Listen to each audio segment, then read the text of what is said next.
beliau berpengalaman selama 12 tahun di dunia industri geothermal, mining, LNG, dan sebagainya. Di mana dalam 12 tahun tersebut beliau juga berbagai hal telah beliau jalani gitu ya, dengan berbagai profesi sampai terakhir beliau sebagai manajer. Kemudian di bidang eksplorasi, geothermal, infrastruktur, juga coal mining, gold and copper, process plant, LNG, dan power plant. Beliau juga mempunyai berbagai macam sertifikat terkait dengan pelaksanaan kegiatan ini, baik di internasional maupun nasional sertifikat, di mana beliau juga NIBOS, ada juga umum, kemudian technical, dan sebagainya, di mana cukup berkapasitas untuk menyampaikan dengan pengalaman beliau dari day to day, year to year, untuk disampaikan pada kesempatan kita saat ini. Baik, demikian pembukaan dari kami, di mana pada kesempatan ini nanti akan kita buka untuk item tanya jawab, juga untuk item komunikasi bersama dengan penyampai dari Pak Helin, di mana ada juga nanti apabila bagi rekan-rekan yang tidak dapat masuk ke dalam ruangan komunikasi via Zoom ini, akan di streaming via YouTube ya oleh Olinesia, dan nanti dari situ bisa langsung memberikan update atau melihat secara langsung.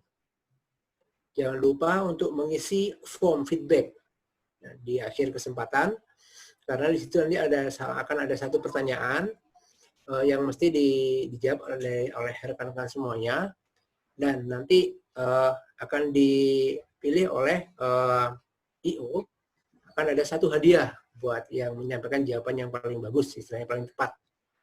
Demikian dari kami sebagai pembuka materi. Selamat datang untuk semuanya di acara Zoom webinar Geothermal Industry and Risk Assessment related to the activity.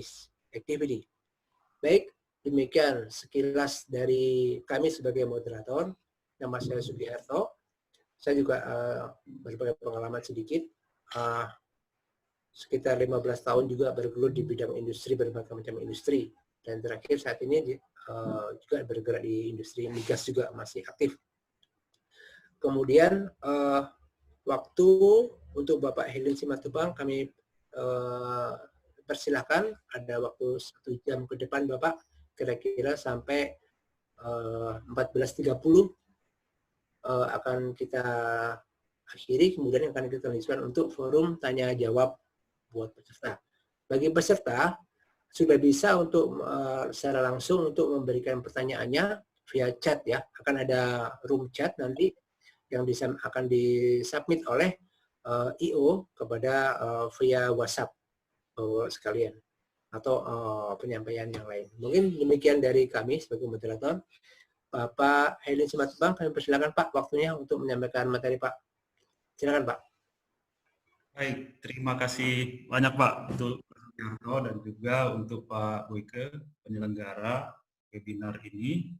Ya, terima kasih Pak atas waktu kesempatannya. Saya akan memulai.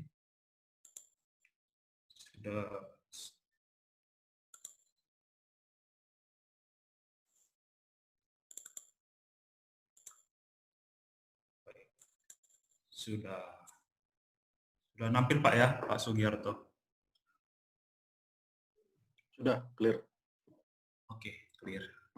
Baik, selamat siang menjelang sore, Bapak, Ibu, dan rekan-rekan yang sudah mengikuti dan memberi waktunya untuk seminar ini. Salam sejahtera untuk kita semua. Sebelumnya saya memperkenalkan diri saya dulu, walaupun tadi sudah diintroduce oleh Pak Sugiharto, sebaiknya saya perkenalkan lagi. Tapi sebelum masuk ke perkenalan dan juga adapun judul yang ingin saya sampaikan adalah geothermal industry dan risk assessment yang terkait dengan aktivitas geothermal industry. Nanti risk assessment itu akan saya plot menjadi 2 bagian besar, yaitu yang teknikal ke proyeknya ataupun safety environment, dan juga risk assessment yang terkait dengan sisi manajerialnya. Sebagai seorang pengusahanya, apa sih resiko yang harus di-manage, yang bisa di-handle ketika melaksanakan eksploitasi dan eksplorasi panas bumi di Indonesia khususnya. Oke, sebelumnya saya safety induction dulu ya, karena walaupun ini tidak di ruangan, tetapi kita akan convert di era new normal ini ya. Safety induction-nya nggak banyak-banyak. Yang pertama, kalau terjadi emergensi di tempat Bapak Ibu masing-masing, ya pastikan sudah tahu exit door-nya, sudah tahu lah ya, rumah sendiri ataupun kantor sendiri, di rumah ataupun di kantornya. Yang kedua, pastikan posisi tubuhnya itu, karena ini ECC ya, harus ergonomik, jangan sampai nanti selesai training pugal-pugal ya Pak ya. Yang ketiga juga, kalau ada radiation glass-nya, kalaupun yang kacamata sudah terbantu dengan anti radiasi, ya akan dipakai supaya paparan radiasi dari laptop masing-masing tidak langsung ke mata kita. Jadi untuk safety induction dan safety moment, karena ini masih eranya COVID-19 ya, walaupun ada kabar yang baik dari berbenah apa namanya vaksinnya ke manusia ya. Jadi safety momennya ada 7 juta di dunia yang terinfeksi COVID-19, dan mungkin gelombang kedua sudah terjadi di Jepang, di Korea Selatan, dan di Iran, dan sementara kita sudah memiliki normal life, atau kemarin gugus tugas sudah menyatakan adaptasi kebiasaan baru ya, untuk menyerap bahasa dari istilah asing new normal life, dan kita harus setuju, kita belum sebelumnya aman, dan tidak ada yang bisa menjamin dirinya tidak terpapar COVID ketika berada di kerumunan sudah di era new normal ini. Tapi saya bukan untuk menakut-nakuti, hanya untuk kewaspadaan aja ya Bapak Ibu. Dan juga pastikan protokol kesehatan dari pemerintah kita melakukan physical distancing, jarak aman 1,5 meter. Kalau lebih bagusnya lagi semeter, 2 meter ya, lebih tinggi lagi nilai apanya, nilai toleransinya. Lebih bagus lagi sejauh-jauhnya ya, kalau memang memungkinkan. Dan tetap cuci tangan secara teratur, baik memakai sabun ataupun pakai sanitizer, memakai masker ya ketika berada di kerumunan atau di antara orang. Kalau udah di rumah ya, di apa aja dilepas atau pas supaya tidak makanan bergizi untuk meningkatkan imun. Mungkin itu safety moment dari saya dan safety induction-nya. Oke. Kemudian saya akan menjelaskan sedikit singkat saya. Nama saya Helin Simatupang. Saya bisa nanti setelah ini di searching, nambah perkenalan.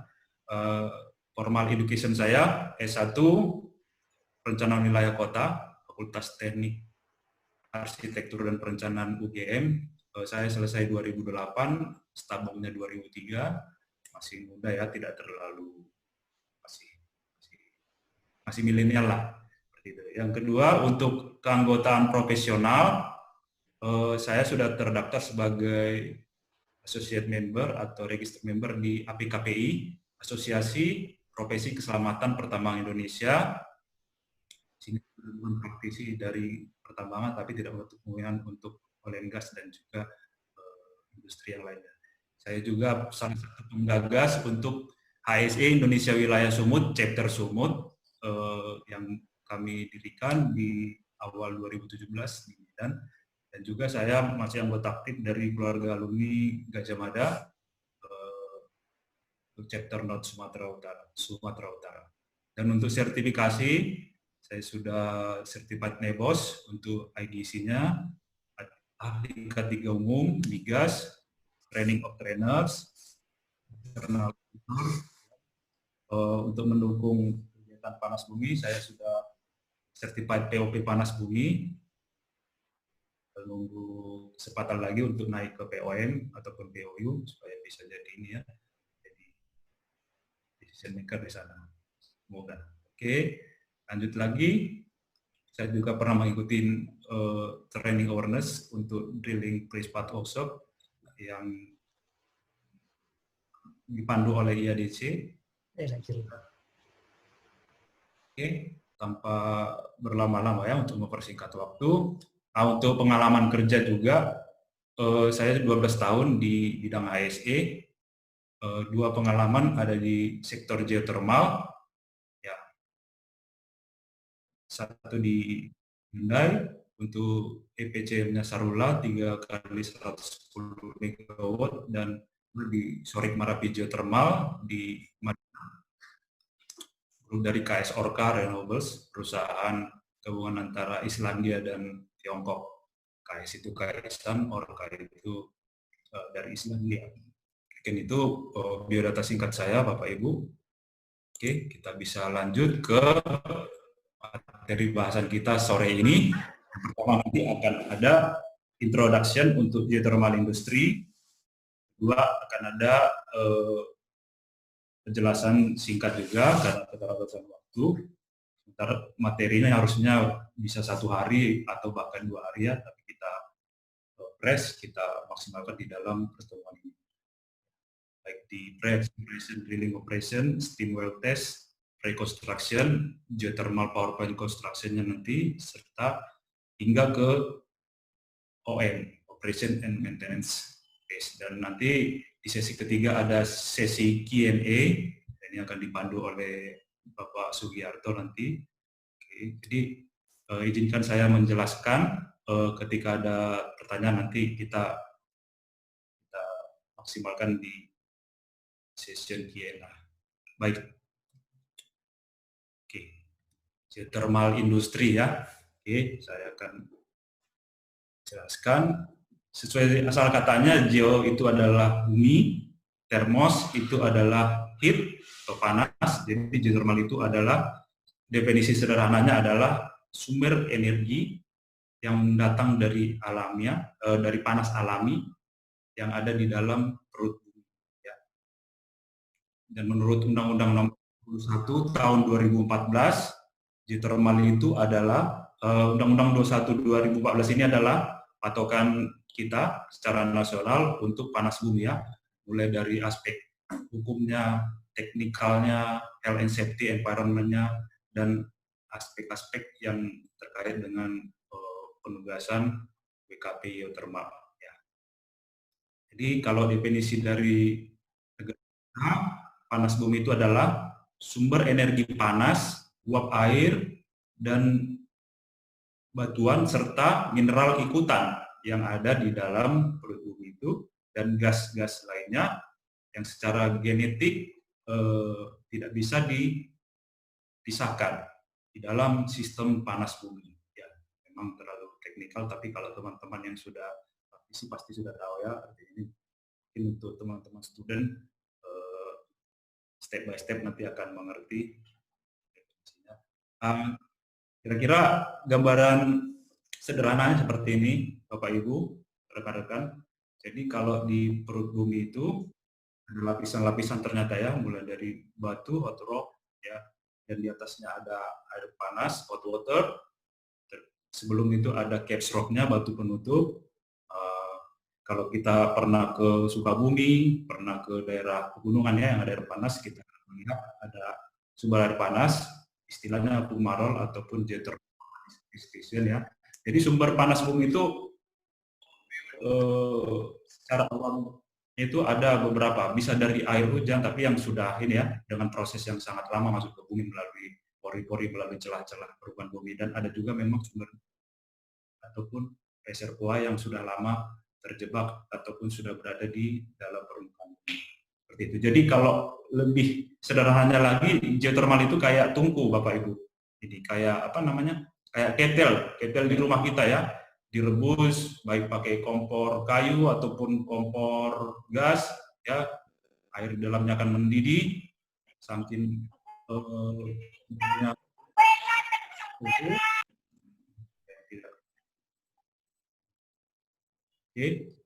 dia akan naik melalui celah-celahnya ya.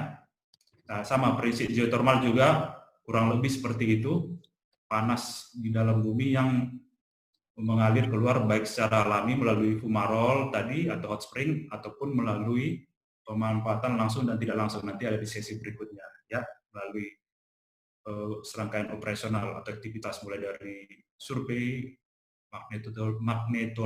magnetoteluri sampai pengeboran sampai steam flow test ya. Oke. Sebelum sampai situ, saya jelaskan sedikit untuk ranking dunia per tahun 2019 kemarin, posisi kita sudah berada di posisi kedua, Bapak Ibu. Tadinya di posisi ketiga, ranking 2-nya Filipina, tetapi di 2019 kita sudah menggeser posisi Philippines di 2,13 ya. Jadi kita sudah masuk di Giga Club kalau tim-tim dari tim energi mengatakannya. Mungkin sekitar 1-2 tahun lagi kita akan bisa menggeser ataupun menyamai US ya untuk electrical capacity-nya. Mudah-mudahan dengan bertambahnya nanti pasokan dari Sorik, dari Supreme Rantau Dedap, dan dari expansion lainnya di Pulau Jawa, kita bisa menjadi produser terbesar di dunia ya. Kenapa enggak? Karena dari potensi pun kita 40% untuk yang raw-nya, dari kandungan belum dieksploitasi itu sudah 40% dunia, sekitar 28 gigawatt atau 28.600 megawatt. Jadi masih panjang ya perjalanan kita menuju ke situ. Ini untuk dunianya dan ini untuk Indonesianya. Untuk Indonesianya. Oke, ya. Ini belum diupdate untuk Sorik Marapi. Sorik Marapi sudah COD di tahun lalu di 40 megawatt, jadi ada tambahan sebenarnya di North Sumatera. Itu chapter North Sumatera ada 3 WKP yang sudah established, WKP Sarula, Sarula, Sibayak, dan juga Sorik Marapi Geothermal di Sumatera Barat, di Lampung, Sumatera Selatan, hingga ke Indonesia Tengah dan Timur. Oke, bisa dilihat di kolom ini. Jadi untuk saat ini kalau ranking per area itu masih ranking satunya itu Jawa ya Pak ya, Pak Ibu. Jawa karena mereka sudah lama dari tahun berapa ya, tahun 80, Chevron, Geothermal, Salak, dulunya sekarang sudah Setara Energi, sudah expansion. Sebenarnya di Sumatera sudah untuk eksplorasi di tahun 91-an dulu Unokal untuk Sarula, tapi karena ada krisis ekonomi di 97 tertunda, akhirnya terbangun geothermal power plant 3x110 di 2017 secara berkala mereka COD. Di 2017 saya import langsung di situ untuk efisiennya melalui Engineering Construction sebagai senior ECC engineer. Oke, lanjut lagi. Ini untuk install electrical capacity di 2019 juga. Oke, ini lanjutan dari definisi panas bumi itu. Jadi ada 2 secara umum prinsip untuk penggunaan panas bumi. Yang pertama itu secara langsung, berarti tidak ada proses yang membutuhkan biaya ekstra tinggi, teknologi yang tinggi untuk itu. Ya, bisa dari pemanas untuk kolam air panas ya. Kalau di Medan ada di Prastagi 1 jam dari Medan, Bapak Ibu. Oke, untuk pertanian ya. Kalau untuk di Indonesia yang sudah melakukan ini, sepengetahuan saya ada di Manado untuk pengelolaan kopra ataupun kelapa. Mereka sudah menggunakan pemanfaatan langsung dari panas bumi. Khususnya ini untuk tourism, untuk agrikultur, pertanian. Di Indonesia itu baru masuk ke tourism dan pertaniannya. Kalau untuk pertanian belum terlalu luas ya digunakan. Itu untuk yang penggunaan langsung. Ya, skemanya ataupun diagram akhirnya. Nah, kalau di Islandia, negara yang paling banyak menggunakan energi panas bumi, dan juga New Zealand, sudah banyak ya industri yang digerakkan oleh penggunaan langsung. Dan kedua, penggunaan tidak langsung atau indirect utilization. Ini secara sederhananya adalah PLTP ya Bapak Ibu, karena penggunaannya tidak langsung lagi dari panas itu, melainkan panasnya dibor dulu sampai dapat loss reservoir, baru diproses di separator, ada beberapa section sampai menghasilkan dry steam ataupun wood vapor ya, yang bisa digunakan untuk menggerakkan apa namanya steam ya, turbin steam turbin itu. Jadi semua PLTP di Indonesia masuk dalam kategori penggunaan secara tidak langsung atau pemanfaatan tidak langsung. Oke, ini ada chartnya atau flow chartnya ya, mulai dari pengeboran masuk ke vessel dan diolah sedemikian rupa, brandnya lagi diinjek ke bumi, baru masuk ke steam turbin generator, turbin dulu memutar turbin, uapnya masuk ke generator, ya, baru menghasilkan energi listrik yang didistribusikan ke penduduk, ke masyarakat luas maupun industri secara luas. Tadi, oke. Adapun yang menjadi obstacle ataupun rintangan di industri geothermal ini ada 5 bagian ya. Ya, ini adalah hasil dari analisa riset dari geothermalis internasional maupun Indonesia. Oke, yang pertama, kurangnya pengetahuan ataupun pemahaman terhadap energi geothermal itu. Yang kedua, technical obstacle atau rintangan teknis. Yang ketiga, obstacle secara keuangan, finansial.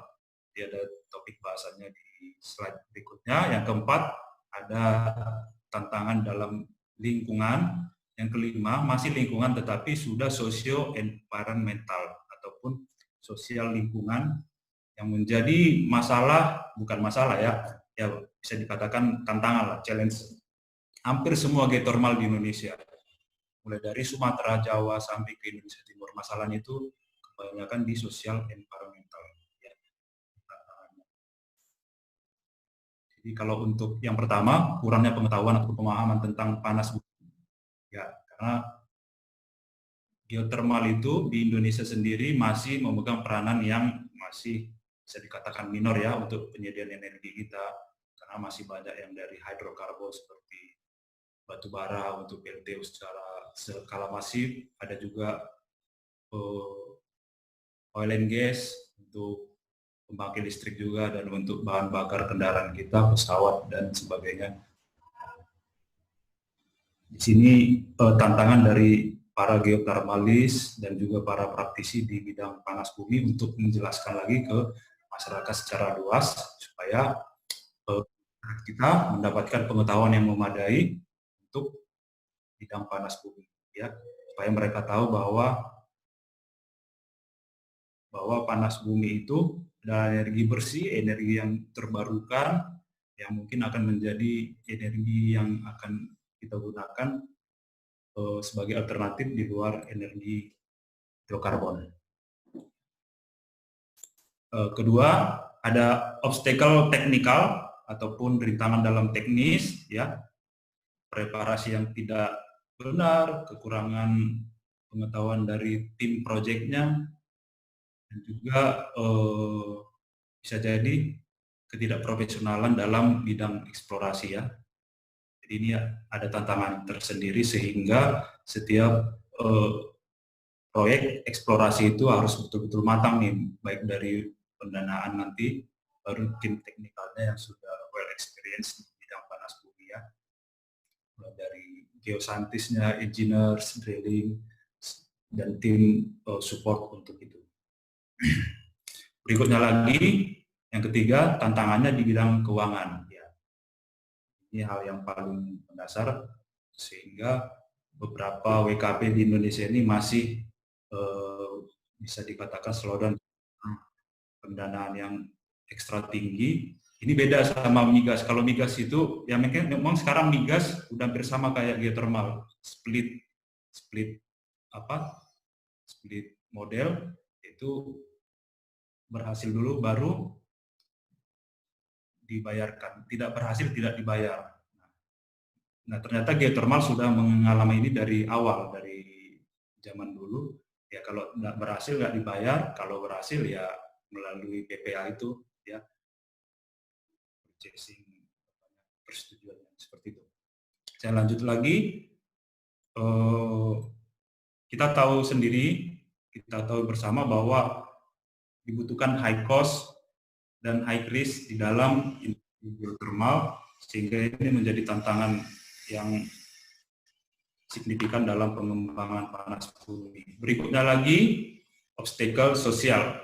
Ya, sosial saya gabungkan juga dengan environmental, karena pada dasarnya panas bumi ini adanya di pegunungan, Bapak Ibu. Jadi pegunungan daerah rural atau di daerah remote, di mana 90% masyarakatnya masih bermukim di desa, masih berprofesi petani, ya, seperti di kota ataupun di bidang energi lainnya yang sudah sering bersinggungan dengan teknologi. Kalau di sini mereka masih berpikiran, misalnya kalau ada geothermal, masih banyak yang awam. Mereka akan mengira kalau nanti ini dibor bisa-bisa gunung. Rata-rata di sini kalau geothermal pasti ada gunung ya Bapak Ibu. Kalau ada gunung atau gunungan yang ada yang aktif, ada yang juga sudah tidak aktif ya. Mereka akan berpikiran, aduh nanti gunungnya bisa meletus kalau dibor. Seperti itulah tantangan untuk kita jelaskan ke masyarakat luas sebelum melakukan aktivitas pengukuran ya. Dan juga tantangannya rata-rata itu berada di taman nasional ya, kayak Sarula atau Sorik itu di Taman Nasional Batang Gadis. Pokoknya hampir semua itu di taman nasional yang masih dilindungi oleh pemerintah. Jadi harus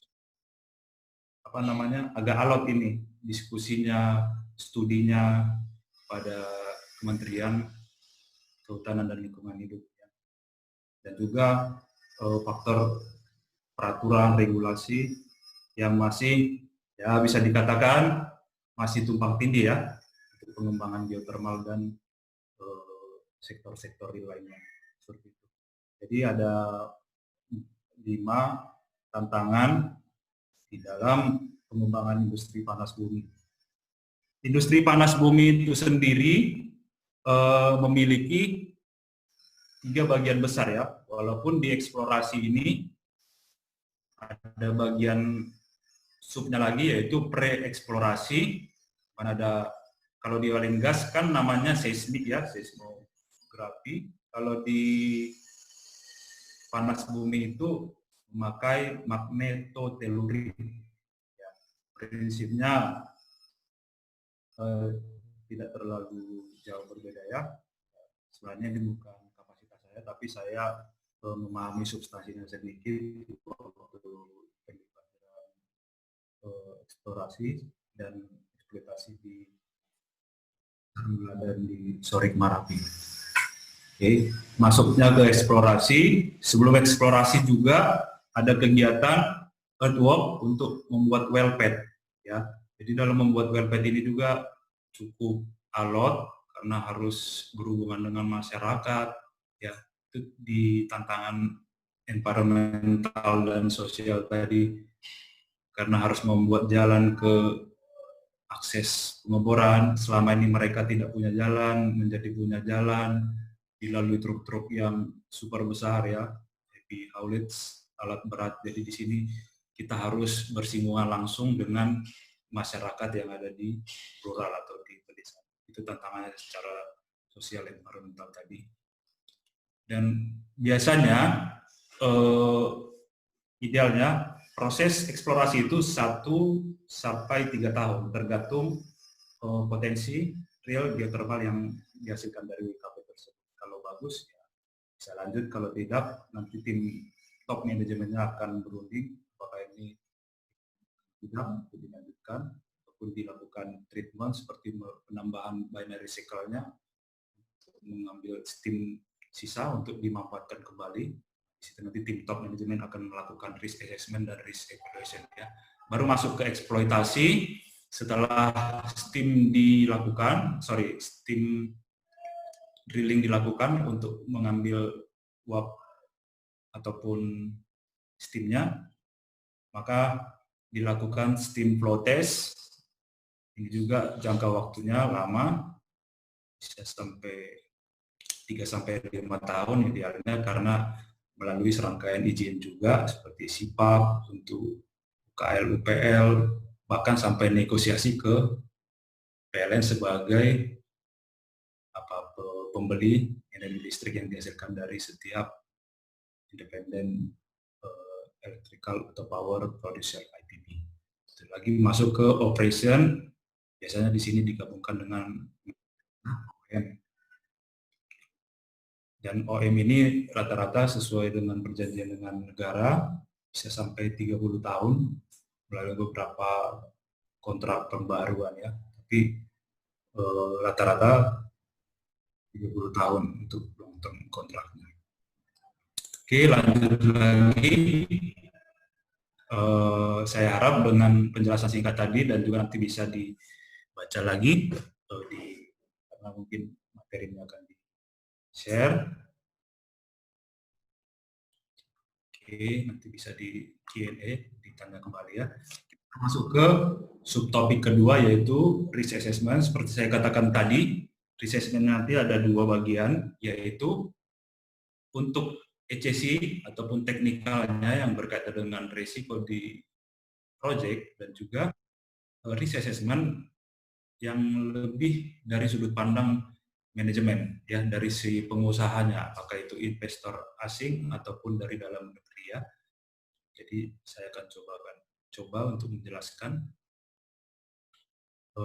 risk assessment seperti pengetahuan dasarnya atau pengertian dasarnya. Risiko itu adalah efek dari ketidakpastian dari suatu tujuan ya. Itu saya adop dari ISO 31000. Jadi risiko itu kombinasi dari ini hajat yang tereksposur dan dengan kemungkinan. Jadi kombinasinya ini akan menghasilkan dampak, yaitu kecelakaan, insiden, property damage, dan juga kerusakan bangunan. Jadi kalau definisi assessment itu sendiri adalah proses formal yang dilakukan untuk mengidentifikasi tindakan pencegahan dan proteksi dengan evaluasi risiko yang terukur ya. Jadi kita mengidentifikasi hazard dan mengambil tindakan pengendalian untuk meminimasi risiko tersebut. Oke, tujuan dari risk assessment itu adalah untuk mencegah fatality dan juga personal injury kalau di project yang sudah kick off, yang sudah berjalan, dan juga untuk mencegah prevention loss, dan juga biaya yang ditimbulkan dari kerugian. Itulah tujuan dasar dari risk assessment. Ada 5 langkah untuk melakukan penilaian risiko. Ini saya ambil dari elemen risk. Yang pertama itu mengidentifikasi bahaya. Step yang pertama. Step yang kedua, mengidentifikasi orang-orang yang mungkin terlibat atau yang terkena paparan bahaya dalam suatu pekerjaan.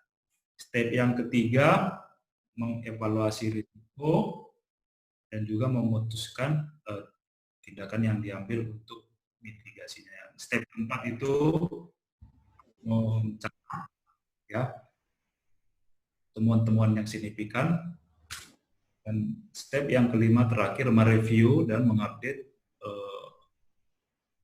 item-item yang menjadi finding di dalam risk assessment yang sudah. Ini penjelasannya. Ya, step pertama mengidentifikasi bahaya. Bahaya itu banyak ya Bapak Ibu. Dari segi safety ada, dari segi health juga ada, dan mungkin dari segi yang lain juga ada yang sosial untuk safety sendiri, ada bahaya bekerja di ketinggian,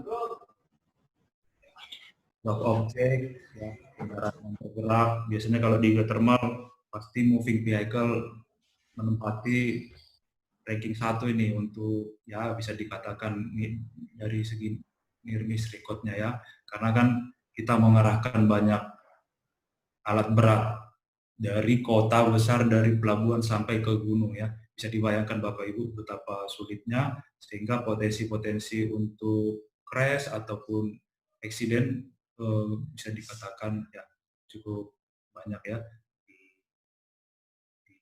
apa namanya eksplorasi maupun eksploitasi. Kemudian permesinan, bahaya elektrikal, bahaya chemical, kadar oksigen yang rendah di laut ataupun di permukaan air, ledakan, untuk hewan ya, apalagi di daerah remote pasti ada potensi wild animal ya, atau binatang liar atau binatang buas.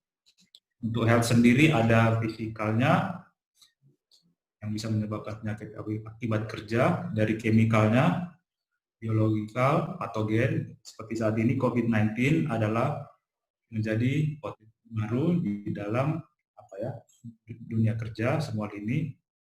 COVID-19 menjadi potensi bahaya yang baru yang harus diupdate dalam risk assessment dan juga dalam health and safety policy di masing-masing perusahaan ya, dan juga di business continuity management plan-nya. Serta bahaya ergonomik dan juga psikologikal. Ergonomik seperti saya katakan di dosen tadi harus harus memenuhi standar-standar ergonomik ya, postur tubuh dan sebagainya. Baik, berikutnya internal dan eksternal informasi. Sumber internal dan eksternal bisa kita dapatkan dari catatan eksiden untuk internal, catatan penyakit akibat kerja ataupun absen, dari catatan medis dari klinik perusahaan, dari risk assessment, dari laporan maintenance, dari inspeksi K3, dari audit dan laporan investigasi kecelakaan, dan juga dari hasil P2K3, rapat bulanan antara manajemen, AEC, dan juga pekerja. Dan juga dari eksternalnya bisa dikaji dari peraturan nasional, dari code of practice, dari standar seperti OSHA, NIOS, NFPA, dan sebagainya, standar dari PSI dan ISO, International Standard Organization, dari informasi manufaktur, dari asosiasi perdagangan, publikasi keselamatan kerja, dan lain-lain. Ini adalah sumber informasi kaitannya dalam pembuatan risk assessment secara general. Oke. Di sini kita harus bisa juga harus memahami metode identifikasi bahaya, mulai dari analisa kerja, ya, legislation completion-nya, dari peraturan pemerintah, atau kita split dulu dari internasional, dari ILO-nya, terus dari peraturan internasional yang lain seperti NFPA yang sudah saya katakan tadi, dari ISO, dari OSHA, dan sebagainya, masuk ke undang-undang nasional kita, Kemnaker, dari Undang-Undang 170, dari Permenaker, bahkan dari masing-masing direktorat Panas Bumi, Direktorat Jenderal Migas, dan Direktorat Jenderal Minerba. Semua sudah memiliki guidance sendiri ataupun standar untuk pengawasan norma lokasi kerja masing-masing. Dan juga informasi dari manufaktur serta data insiden ya, baik itu eksiden, near miss, dan penyakit akibat kerja. Ini harus dilaporkan.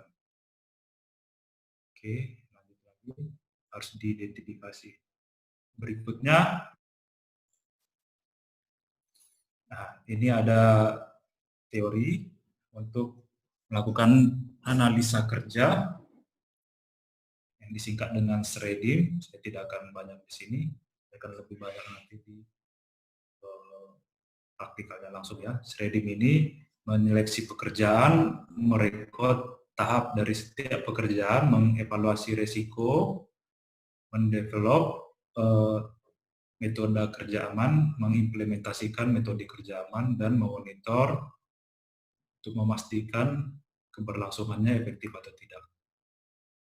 Step 3-nya, mengevaluasi resiko dan menentukan tindakan untuk pencegahannya ataupun mitigasinya.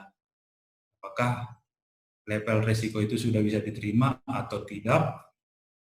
Nanti akan ada matriksnya. Ya.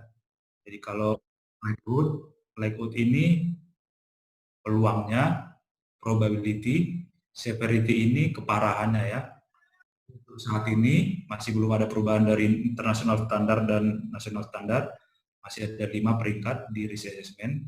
Ya, level 1 sampai 5, semakin tinggi ke bawah semakin tinggi risikonya, peluangnya. Severity itu keparahan, semakin ke bawah juga semakin tinggi tingkat keparahannya sampai ke fatalitas.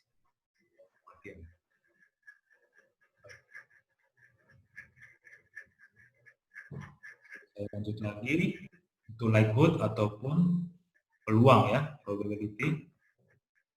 Sama, ini tadi kan 1 sampai 5 sama sebenarnya. 1 itu A, 2 itu B, 3 itu C, 4 itu D, dan 5 itu E. Sama, semakin ke atas berarti semakin sering ya, kecil. Kalau di mana? Saya katakan di lalu lintas ya, kecelakaan sepeda motor itu bisa ribuan itu tiap tahun secara nasional. Berarti kita bisa menempatkan kecelakaan di lalu lintas itu di posisi ya, karena kekerapannya ataupun frekuensinya cukup tinggi ya. Ya, bisa sekali sebulan ada yang kecelakaan lah di depan rumah ataupun mau kerja. Seperti itu dasar-dasar penilaiannya. Lanjut lagi untuk keparahan. Keparahan juga levelnya ada 5. Mulai dari ringan, sedang, moderat, parah, kecelakaan berat, sampai fatality ataupun katastrofi ya, kalau di industri oil and gas katastrofi mereka bilang. Oke, lanjut lagi. Ini tadi untuk severity. Oke. Jadi masih step 3 dalam assessment, mengevaluasi risiko dan memutuskan tindakan perbaikan. Ya.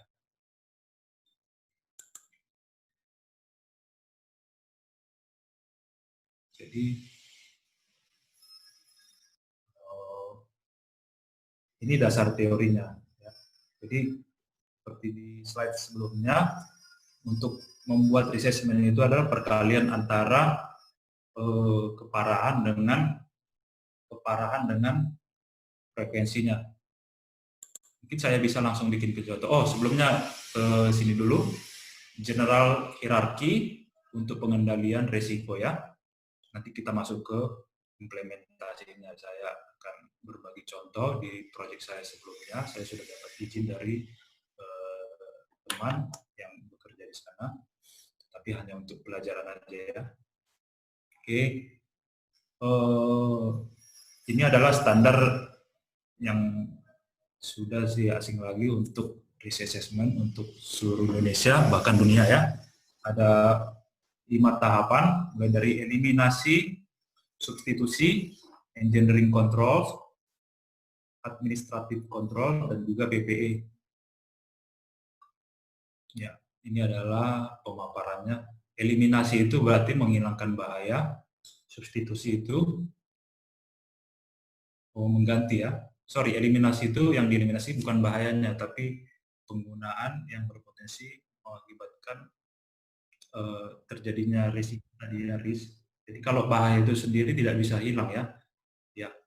harimau akan selalu ada di hutan, ular beracun ada di hutan, mesin-mesin akan selalu ada energi kinetik yang selalu berputar. Dalam general hierarki kontrol, masuk ke kontrol administrasi, ya, mulai dari melakukan risk assessment, safe system work, ada permit work-nya, ada JSA dan sebagainya, untuk dalam rangka meminimasi risiko, ya.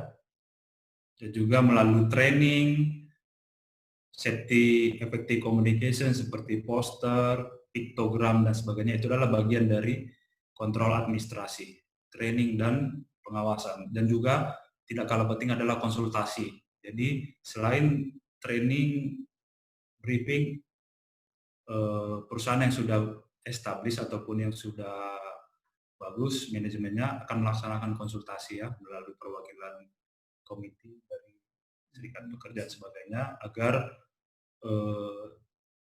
interaksi ataupun aspirasi dari setiap pekerja bisa sampai ke manajemen, seperti itu.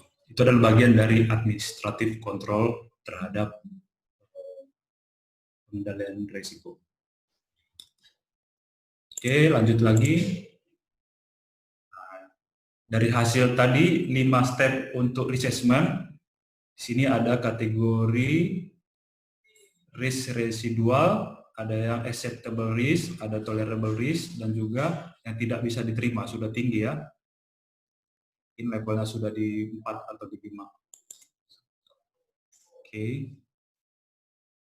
Lanjut lagi. Jadi dalam pembuatan risk assessment harus bisa melakukan report terhadap temuan yang signifikan serta pelaksanaannya. Apa saja itu? Oke. Ya. Mulai dari kegiatan, risiko yang sudah dibuat dalam klaster atau kelompok, dan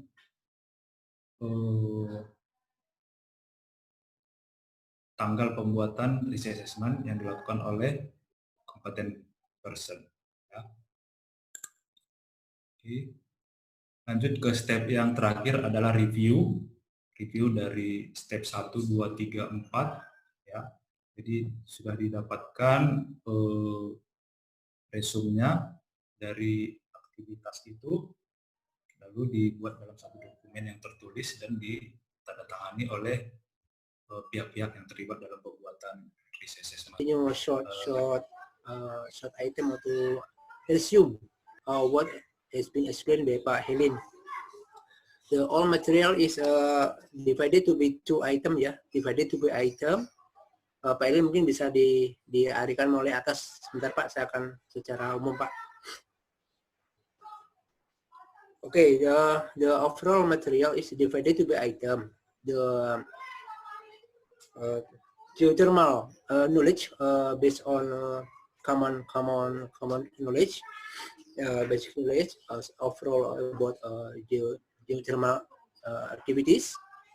And then second one is about the risk assessment itself. About geothermal, this has been explained by Pak Helin. There is several steps before starting the geothermal aspect. There is exploration, exploration phase, and then exploitation phase, and then operation phase.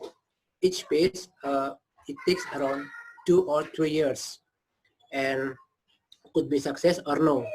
And it is success, we will continue to exploitation, and then continue to operation. But that is not finished yet, because there is a lot of thing must be done later after that. After performing the complete exploitation, exploration, and operation, we need to start the risk assessment. The risk assessment must be start from the beginning, from the developing the plan and kind of like that. Mostly, the risk assessment is divided to be 2 items about safety aspect and health aspect, and to be divided to be risk and hazard itself. I'm sorry. Okay, let me continue just in English. About the hazard itself, there is 2 items, yeah, from safety aspect and then from health aspect. From safety aspect could be physical hazard, and then and others. About health aspect could be physical, chemical, and biological, and economic and psychological. Okay, that is the common aspect. Yeah, could be about the safety for working for head, quality object, moving, machinery, electricity, and others. That is the mean of risk. What the aim from this discussion is to identify kind of the risk, and then the kind of solution. There is several steps to find that. There is 5 steps mostly of that.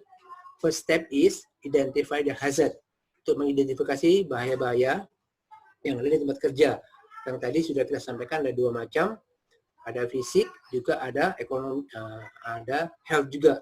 Mana health terdiri dari 5 item. Seperti as shown on the screen, there is 5 items of a health aspect. And then we continue about the identification of a person. This is very important. Identification the person inside our operation. Person and not only that, including machinery, including the environmental. And then after identify, we continue to the next step. This is the evaluation. Yeah, evaluation step. We conduct resume all of our finding. The resuming of our finding and divide it to be it is a serious, negligible, slight, moderate, or high, or very high.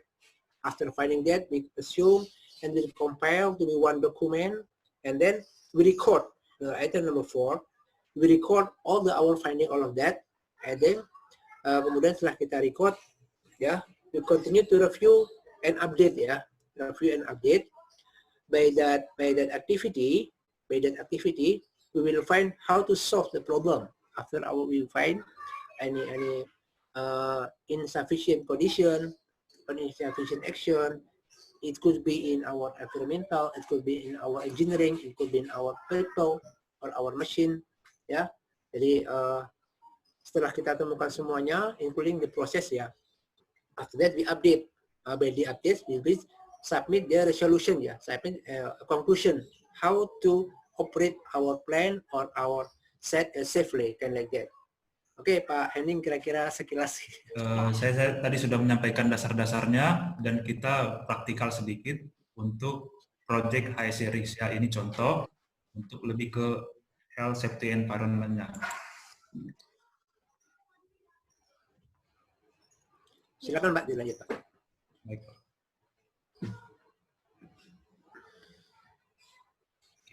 Tadi ada 5 tahapan, ya. Ini adalah resumenya. Jadi risk assessment itu tidak melulu hanya di hiratsnya, tetapi risk assessment itu adalah satu dokumen yang holistik, ya, mulai dari prosedural yang harus disetujui, ya, oleh pemangku kebijakan di dalam proyek itu. Bisa jadi project manajernya, HSE project manajernya, baik dari klien ataupun dari kontraktor, baru masuk ke si pengaju, ya, ataupun subkontraktor yang mengajukan assessment untuk di-approval. Dan di-record di dalam dokumen controller, ya, karena data ini adalah data yang sangat penting dan kaitannya dengan aspek legalitas, ya, untuk untuk menjadi evidence kalau di suatu hari terjadi kecelakaan dan sebagainya. Itu adalah dokumen yang paling penting untuk menjadi bahan investigasi eksiden, ya. Jadi ini berkekuatan hukum juga, ada aspek legalnya di dalam. Jadi mulai dari introduction, deskripsi project, juga untuk membuat setiap orang, siapapun yang melihat assessment ini, bisa lebih familiar dengan project yang dilakukan, ya. Areanya, role and responsibility-nya mulai dari top management sampai ke middle ataupun dan project series assessment itu sendiri. Elin, mohon maaf, ya, waktunya sudah 14.30. Mungkin bisa ditambahin sedikit, maksimal 5 menitan kurang lebih, Pak, ya. Kemudian kita buka open untuk untuk tanya jawab, ya, Pak. Kira-kira gitu, Pak, ya. Baik, Pak. Secara garis besar ini contohnya, Bapak Ibu. Jadi harus dilengkapi dengan deskripsi sampai ke penilaiannya langsung seperti ini. Ya. Jadi risk assessment ini adalah langkah kedua dalam manajemen. Sebelumnya harus ada method statement dulu dari engineering, baru kita tuangkan dalam risk assessment, baru nanti masuk ke JSA yang ada di lapangan ya, yang kita jelaskan kepada pekerja setiap pagi ataupun di dalam temuan ketiga. Di sini ada deskripsi kegiatan, ada hajat, ada rilis hajat, konsekuensinya, ya, akibat yang ditimbulkan, ya seperti ini. Ada banyak ini, dan ini harus dilakukan oleh tim, Pak, ya, tidak boleh hanya HSE-nya aja. Risk assessment kan tugas HSE, bukan. Ini yang salah kaprah. Risk assessment ini adalah hasil penilaian dari beberapa tim, mulai dari manajerial, operasional, bahkan engineer pun harus gabung di sini untuk duduk, yuk sama-sama melakukan risk assessment. Dan biasanya ECC akan melakukan advice dan edukasi sebelumnya, supaya setiap orang paham tujuan dari risk assessment itu apa, dan dari assessment itu apa. Oke, saya lanjut lagi ke paparan berikutnya. Untuk itu tadi assessment untuk ketiganya ya, ini untuk dari sisi manajemennya, mulai dari resource risk, saya akan mempersingkat ya, baru masuk ke geothermal drilling risk, dan juga drilling phase itu sendiri, apa risknya, mulai dari spot in ya, sampai masuk ke pemasangan casing, juga section untuk pipa yang 24 inch, 17,5, 12,2, dan juga project financing risk, serta terakhir operasional dan maintenance risk. Dan ini nomor 5 harusnya. Dan resume dari 4 itu ada di sini, mitigasi risiko untuk industri geothermal.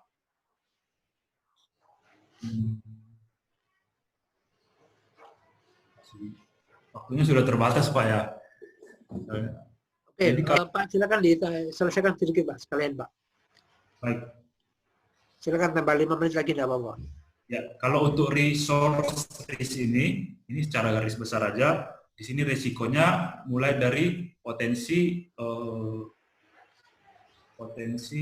dari geothermal itu sendiri, Pak, ya, dari reservoirnya, apakah jangka panjang atau jangka menengah, panas yang dihasilkan, ya, kualitas dari steamnya. Di sini akan dibahas secara gamblang di resource risk, ya.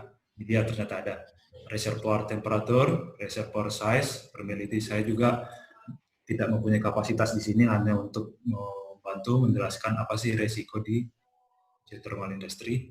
Berikutnya lagi, geothermal drilling risk, ya. Tahu-tahu biaya dari geothermal itu yang banyak selain operation construction, ya, EPCM, ada di drillingnya sendiri, 35%, 40% dari modal, ya. Untuk satu sumur itu $1 juta sampai $7 juta, ya, tergantung wilayahnya. Bulenya udah ditendang. Oke. Di sini juga ada beberapa tahapan dan risiko. Terlalu teknis, teman-teman, karena saya memaparkan ini drilling engineer-nya langsung ataupun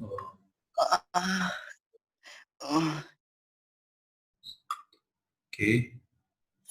Masuk ke project financing risk, ya. Saat ini kita sudah punya perusahaan, ya, melalui BUMN namanya langsung dari Kementerian Keuangan untuk melakukan eksplorasi. Jadi eksplorasinya dari negara dulu, kalau udah berhasil baru ditender lagi ke investor, ya, supaya investor nggak merasa nih, aduh nanti saya sudah bor sekian juta dolar nggak berhasil, saya rugi dong, saya jong. Nah, di sini pemerintah menjemput bola, bisa dikatakan melakukan pengeboran dulu di seluruh area WKP yang ada potensi geothermalnya, baru kalau sudah berhasil di tender ulang ke setiap investor ataupun IPP, ya.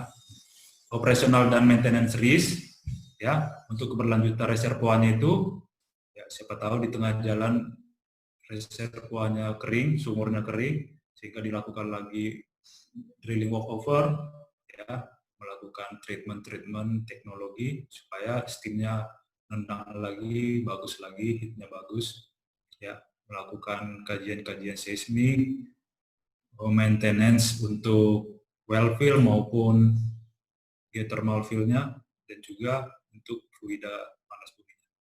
Dan untuk mitigasinya banyak program yang sudah dilakukan, ya, belajar dari pengalaman mungkin di suatu wilayah ataupun di negara lain, sehingga beberapa negara, ya seperti saya katakan tadi, membuat bidang atau badan tersendiri untuk melakukan pengeboran supaya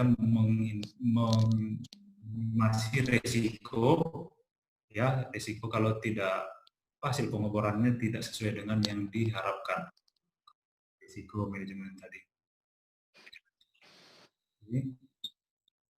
Dan juga ada beberapa program di Indonesia melalui pinjaman, ya, pinjaman Bank Dunia ataupun EDB ataupun konsorsium lainnya untuk meminimasi risiko dari segi manajemennya, ya, untuk operasional usaha panas bumi.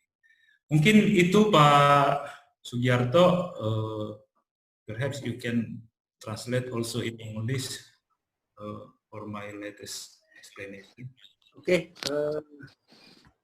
baik, terima kasih Pak Helin Simatupang atas penjelasannya. Di sini sudah masuk satu pertanyaan. Sebelum saya buka pertanyaan, kita coba review sedikit, ya, penjelasan secara umum.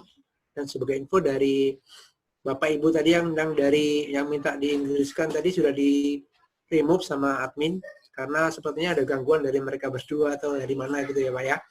Jadi kita langsung diskusi lanjut pakai bacaan saja Pak, tidak apa-apa. Sudah dijelaskan sama admin tadi terkait hal tersebut.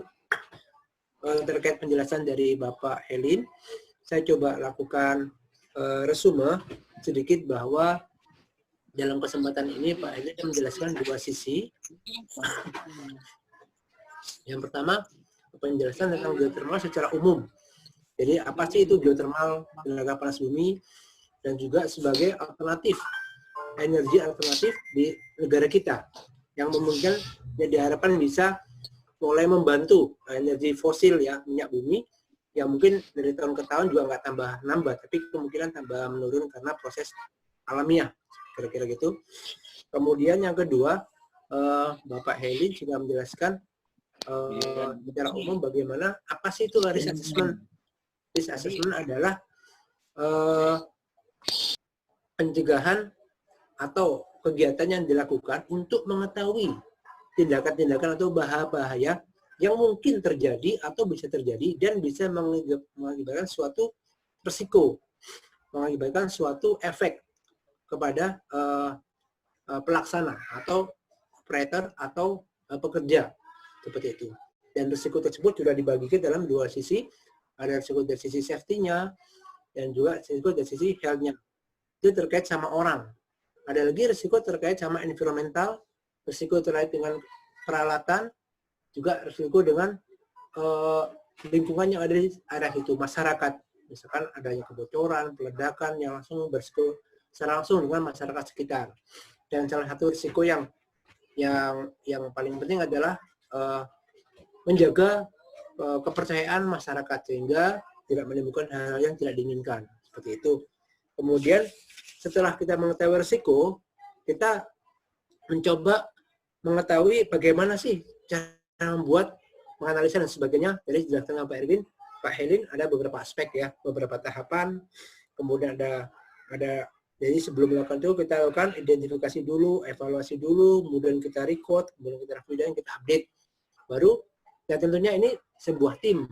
Jadi sampaikan bukannya kerjaannya rekan-rekan HSE yang itu orang safety itu bukan gue itu, tapi tim. Karena di sini nggak cuma masalah orang jatuh dan sebagainya, tapi masalah engineering juga ada di situ. Ada engineering aspek, ada economical aspek, ada environmental aspek, safety aspek dan sebagainya. Jadi hasilnya nanti akan komprehensif, akan mencakup dari keseluruhan yang ada yang diperlukan sehingga kedepannya akan berjalan dengan aman sesuai yang diharapkan. Demikian secara umum pelaksanaan diskusi tentang geothermal dan risk assessment-nya. Untuk pertanyaan, ini boleh langsung. Saat ini sudah ada satu pertanyaan Pak Helin dari Bapak Ashari. Jadi beliau bertanya, di area proyek geothermal itu pasti timbul ada salah satu bahan kimia namanya gas H2S, Pak. Dulu di tempat mereka, Bapak ini, di salah satu WKP daerah Sumatera ditemukan ada beberapa kasus pekerja meninggal, Pak, saat tugas malam. Nah, kemudian setelah paginya ditemukan, diindikasi kemungkinan karena gas H2S. Nah, yang ditanyakan oleh beliau ini, minta penjelasan dari Pak Helin tentang gas H2S tersebut dan bagaimana cara menangani bahaya gas H2S tersebut. Silakan Pak, waktunya Pak.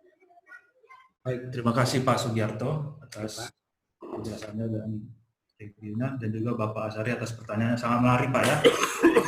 Yang cukup nyata di geothermal itu selain bahaya mulai dari mobilisasi alat, pengukuran sendiri, bahaya yang lainnya adalah H2S ya, atau hidrogen sulfida.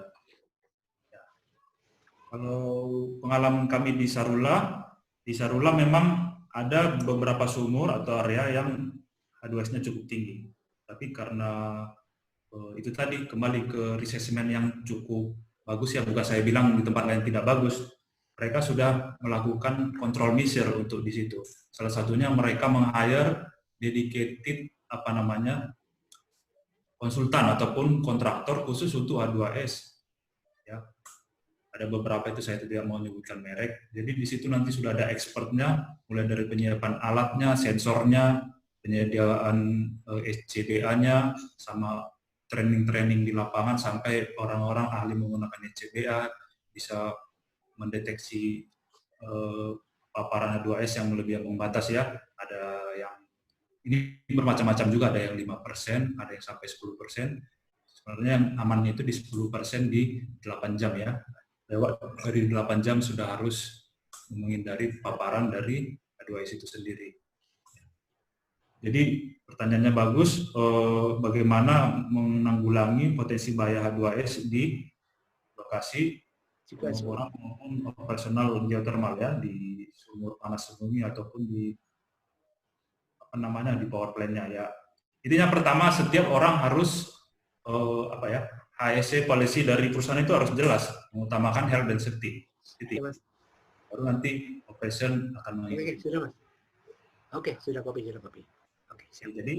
Jadi kalau ECC-nya sudah bagus, otomatis perangkat di lapangannya sudah bagus Pak ya.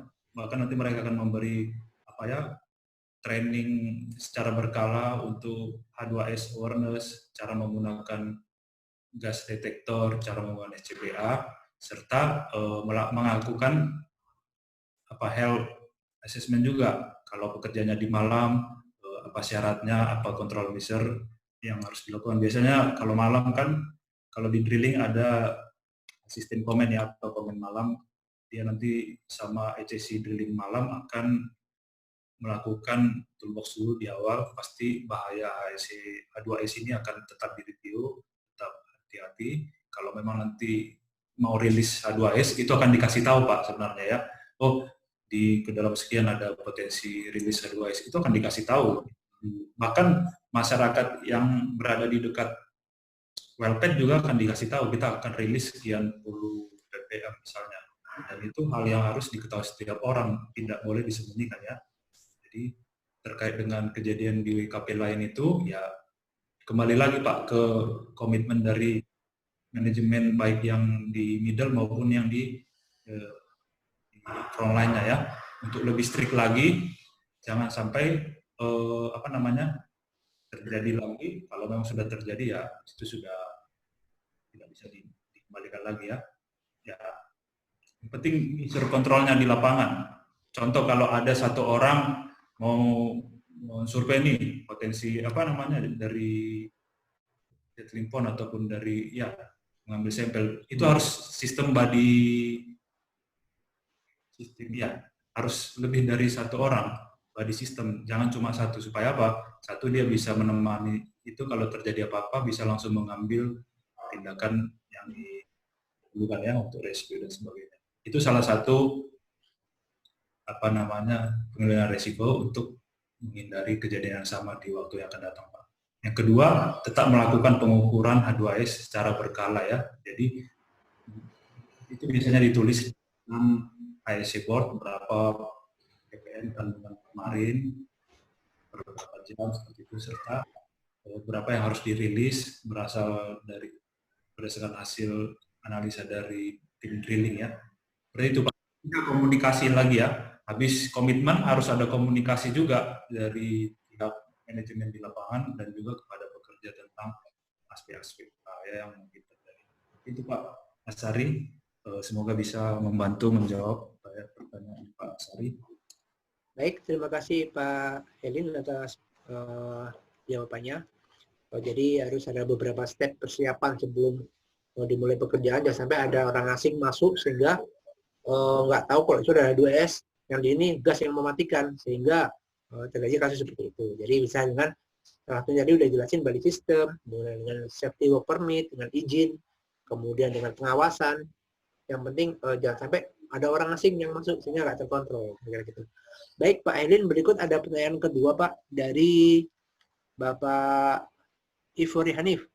Assalamualaikum. Dia bilang, kemudian Pak Ifori Hanif menanyakan dari Ifoni Harif Herimawan ya, dari Universitas Pertamina. Beliau menanyakan, jika sewaktu-waktu lapangan geothermal diabandon karena suatu hal, apakah hal itu termasuk risiko? Kemudian bagaimana meminimalkan risiko seperti ini? Demikian Pak, silakan untuk langsung dijawab Pak. Ya, untuk abandon atau meninggalkan wellpad jika diperlukan karena mungkin potensi H2S yang cukup tinggi atau keasaman yang tinggi sehingga tidak ekonomis, ya itu akan menjadi bagian risk assessment Pak dari kajian manajemennya tadi yang di sesi ketiga tadi ya. Setelah assessment dari HSI juga akan ada assessment itu ya, akan dikaji lagi apakah ini layak dilanjutkan, steamnya tidak begitu baik karena terlalu banyak brine atau terlalu banyak H2S ya yang bisa membuat orang celaka. Juga dari potensi asam bisa merusak pipa sehingga bisa property damage yang bisa menimbulkan tendangan juga, bisa mengakibatkan cedera juga bagi pekerja di situ.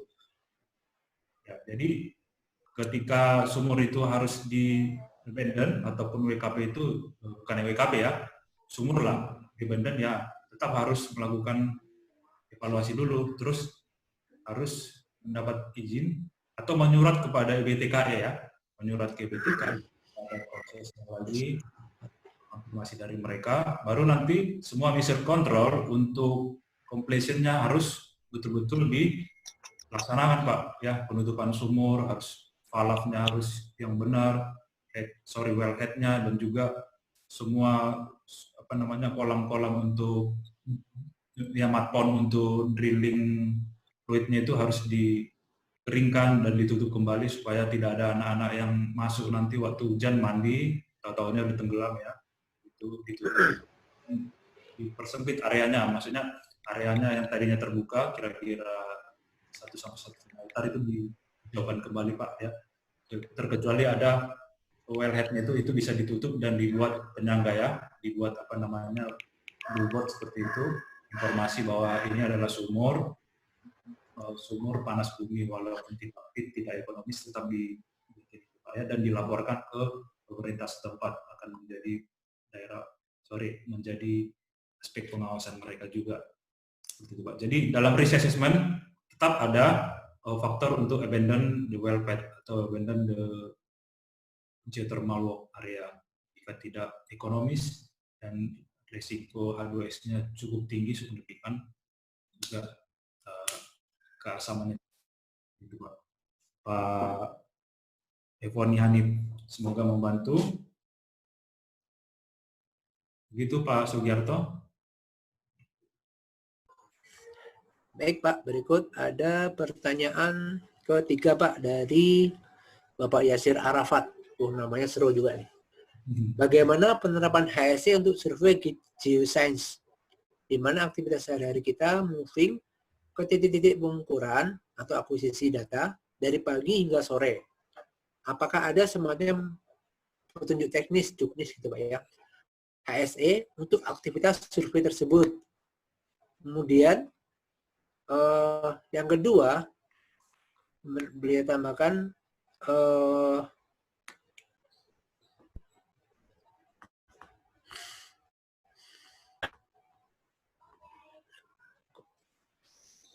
apabila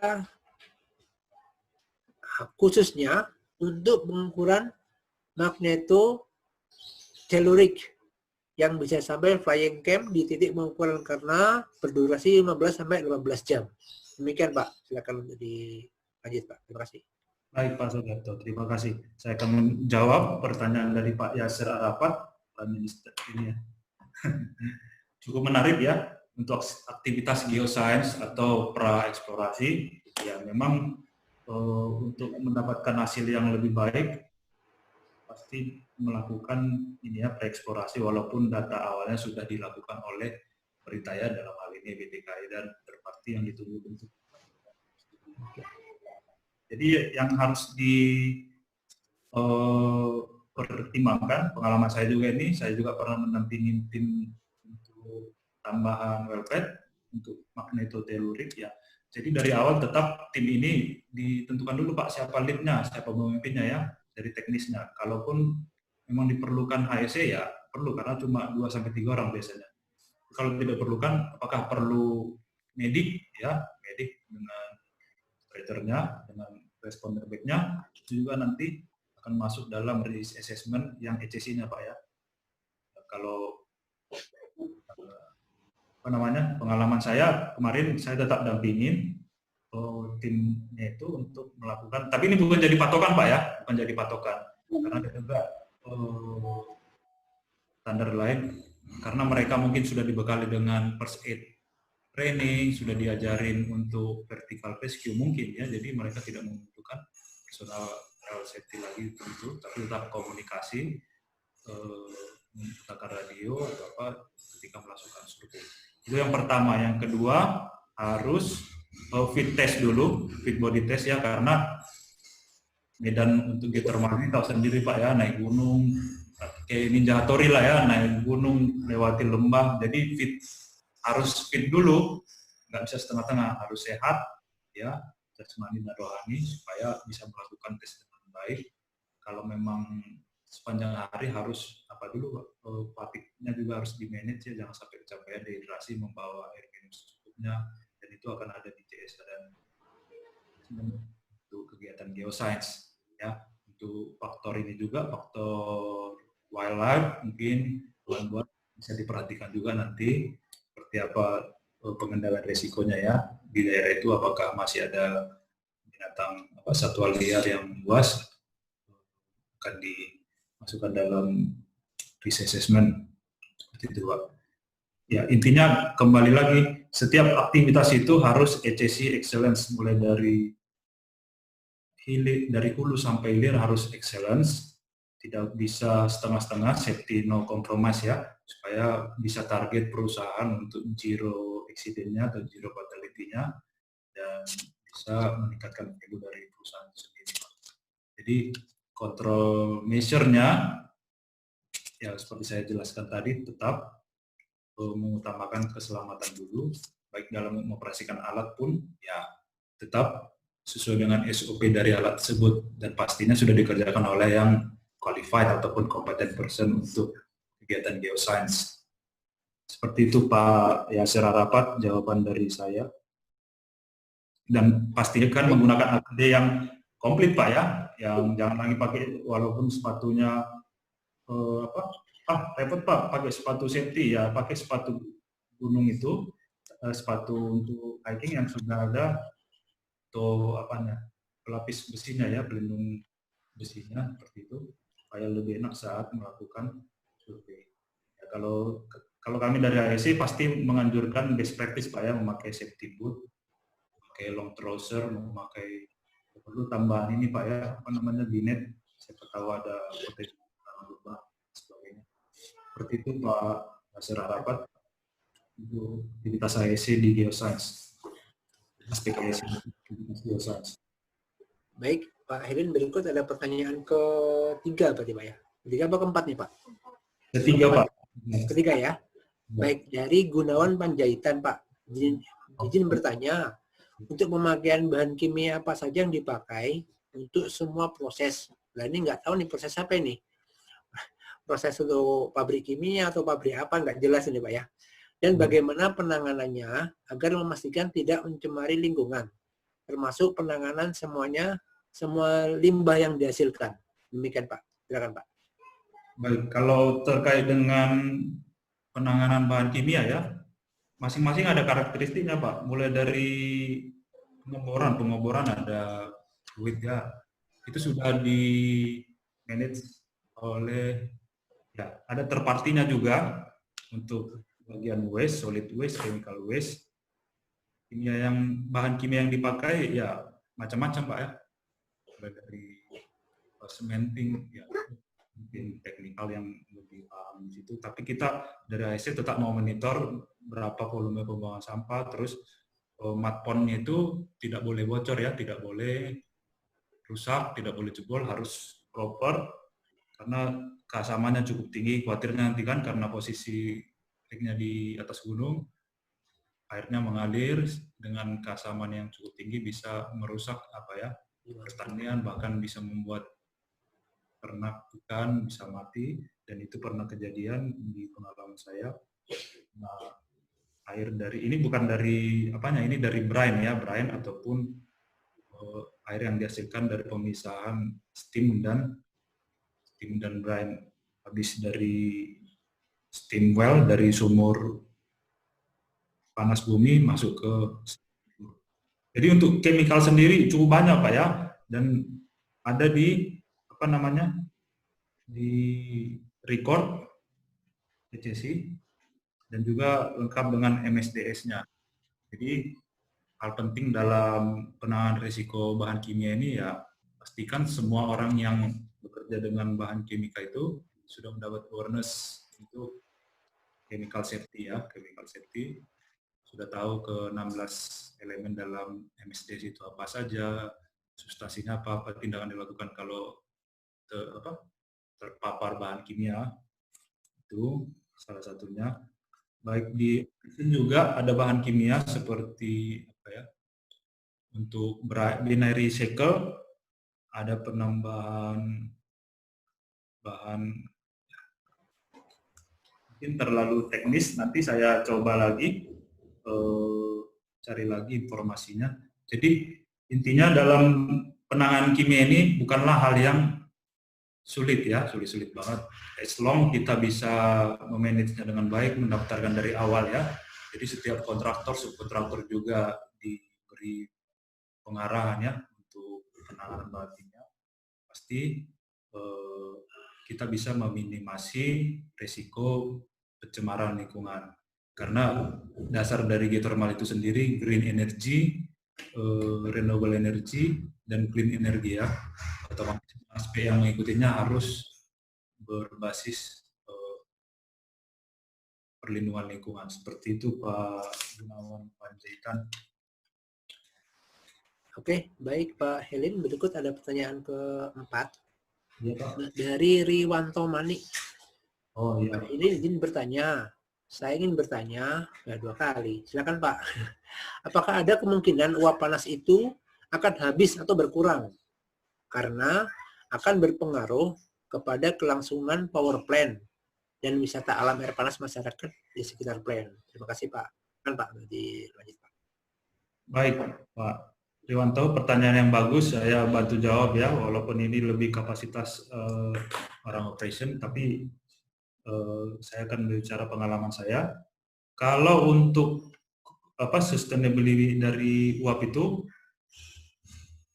biasanya cukup lama Pak ya, kayak di proyek sebelumnya di mana Sarula contohnya. Sarula itu sumur pertama dibor itu tahun 96 sebelum krisis atau mendekati krisis. Ternyata sumur itu dibuka kembali untuk well test masih ada, udah berapa tahun itu dari 96, 15 tahun. Jadi ada mid term dan long termnya tergantung kondisi geografis dari area sumur panas bumi itu. Ya. Kalaupun dia habis, bisa dikatakan tidak habis ya, tetapi mengalami penurunan tekanan ya seperti itu. Jadi solusinya akan melakukan completion. Bukan completion, walkover. Jadi nanti dipanggil lagi rig yang kecil, bukan rig besar lagi yang 1.200 atau 2.000 horsepower. Cukup rig yang bisa portable untuk melakukan walkover ya, maintenance sumur dan juga melakukan treatment tambahan. Jadi prinsip dari panas bumi itu kan air yang sudah dipisahkan dari steam itu akan diinjeksi lagi. Jadi sumur dalam geothermal kan ada dua, sumur produksi atau production well dan juga injection well. Jadi ini juga syarat pokok dari pemerintah. Kadang kita berpikir ya ngapain juga harus dibor lagi beratusan juta atau miliar hanya untuk injeksi. Ya, itu penting untuk keberlangsungan dari energi panas bumi sendiri, untuk menginjek kembali ke dalam bumi. Nanti berjalannya waktu itu akan masuk lagi ke reservoir ya, ke jebakan-jebakan dari steam tadi sehingga menghasilkan panas yang berulang-ulang seperti itu. Jadi potensinya bisa dikatakan untuk kering itu tidak ada, tapi untuk berkurang dan di treatment kembali lagi supaya bisa maksimal itu yang dilakukan, itu yang sudah dianalisa juga dalam resiko resourcing risk itu tadi Pak Riswanto Manik. Mungkin itu Pak Riswanto yang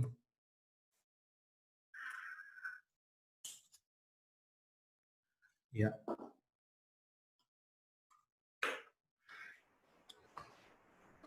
Baik Pak, ada lagi pertanyaan Pak, yang ke berapa nih Pak? 5 Pak ya. Yang kelima, pertanyaan dari apa nih? Pak Purwanto. Dari Pak Purwanto. Ya, Pak. Pak Elin, tapi namanya Purwanto. Tetapi yang nanya Pak Elin, saya Wawan. Nah, mungkin panggilannya Pak ya. Wawan gitu ya. Wawan. Pak Purwanto panggilannya Wawan. Saya Wawan dari PT SABS. Mohon diberikan gambaran pada slide perihal geothermal development phase.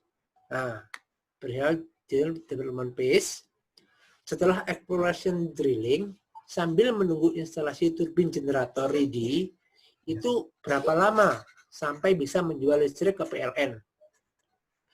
Dalam kurung, penambahan sumur kan perlu waktu bertahun-tahun untuk perawatan sumurnya bagaimana Pak? Terima kasih. Demikian Pak, silakan Pak.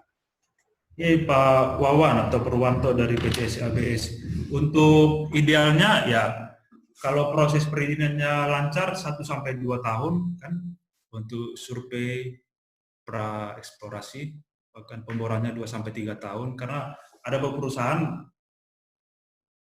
melakukan pemboran dulu sampai clear datanya, resume, ada yang membor udah berhasil langsung di develop menjadi menjadi power plant ya, dibuat yang sekarang kan sistemnya sudah banyak yang binary cycle dan juga yang portable, yang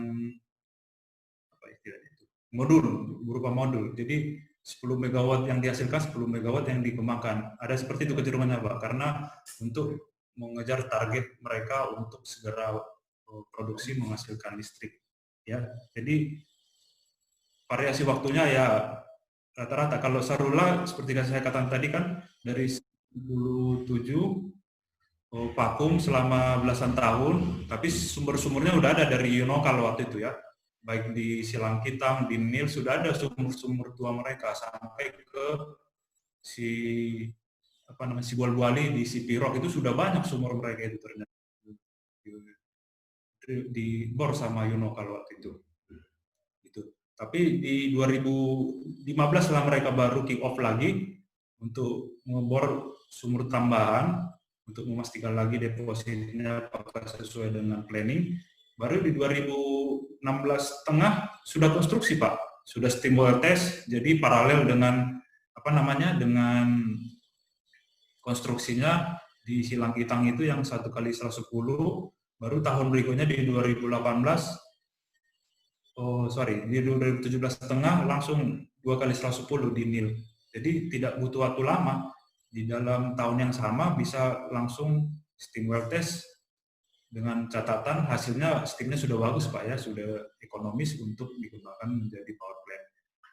Baru contoh kedua di Sorik Marapi juga, ini malah lebih cepat. Memang kalau Sorik Marapi dari tahun 2011 ya, 2011 sudah banyak studi untuk itu. Tetapi karena perombakan manajemen, pergantian investor ya, di 2016 baru mulai efektif pengeboran.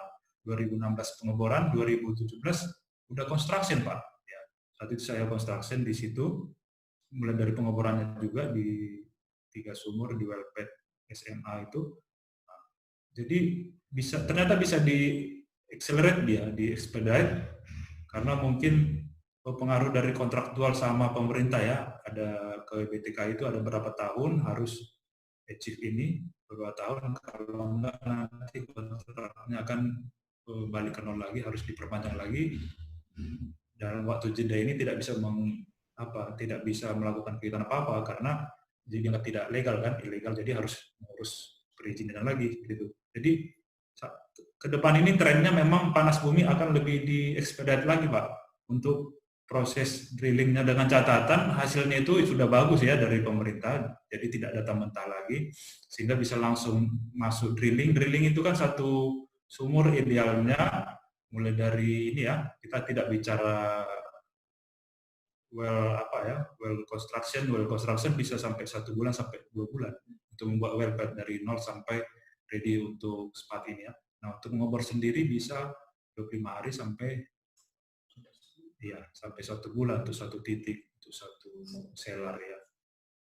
Jadi variatif sih Pak Wawan untuk prosesnya, bisa sampai seperti tahap ini yang di slide, bisa juga ada percepatan tergantung kondisi tergantung planning dari perusahaan tersebut, manajemen tersebut. Seperti itu Pak. Baik Pak, terima kasih Pak. Penjelasannya singkat. Oke, baik. Terima kasih Pak Helin. Berikut pertanyaan berikutnya dari Saudari Emi Prasetyawati Umar dari Universitas Muslim Indonesia, Umi ya. Oke, Assalamualaikum, Waalaikumsalam. Saya Umi dari Universitas Muslim Indonesia. Kira-kira nih, menurut pengalaman Bapak, ya, apakah penerapan K3 di beberapa lapangan panas bumi sudah diterapkan dengan baik? Apa saja hal-hal yang harus diterapkan oleh perusahaan untuk menurunkan risiko bahaya yang kemungkinan terjadi di lapangan panas bumi? Kemudian, jadi ini satu pertanyaan, ada beberapa ABC kayak Pak. Ya. Bagaimana penerapan risk manajemennya? Itu. Yang berikutnya, apakah kemungkinan dari sumur panas bumi yang tidak lagi efektif dalam PLTP dapat diaktifkan lagi atau reinjeksi? Bagaimana dengan keekonomisannya? Terima kasih Pak. Demikian Pak. Silakan Pak. Oke. Borong ya Bu Eminya. Nggak apa-apa. Saya akan jelaskan semaksimal semampu saya ya. Dan bisa membantu. Yang pertama, penerapan K3 apakah sudah diterapkan di lapangan panas bumi? Ya, ini sudah wajib Pak ya, Bu Umi. Kenapa? Karena K3 itu sudah sudah mandatori di negara kita, Undang-Undang 170, bahkan peraturan turunannya mewajibkan semua perusahaan wajib mengutamakan aspek K3 ya di dalam setiap kegiatannya. Jadi belum ada perusahaan dengan risiko yang tinggi tidak menerapkan K3 ya. Itu sama dengan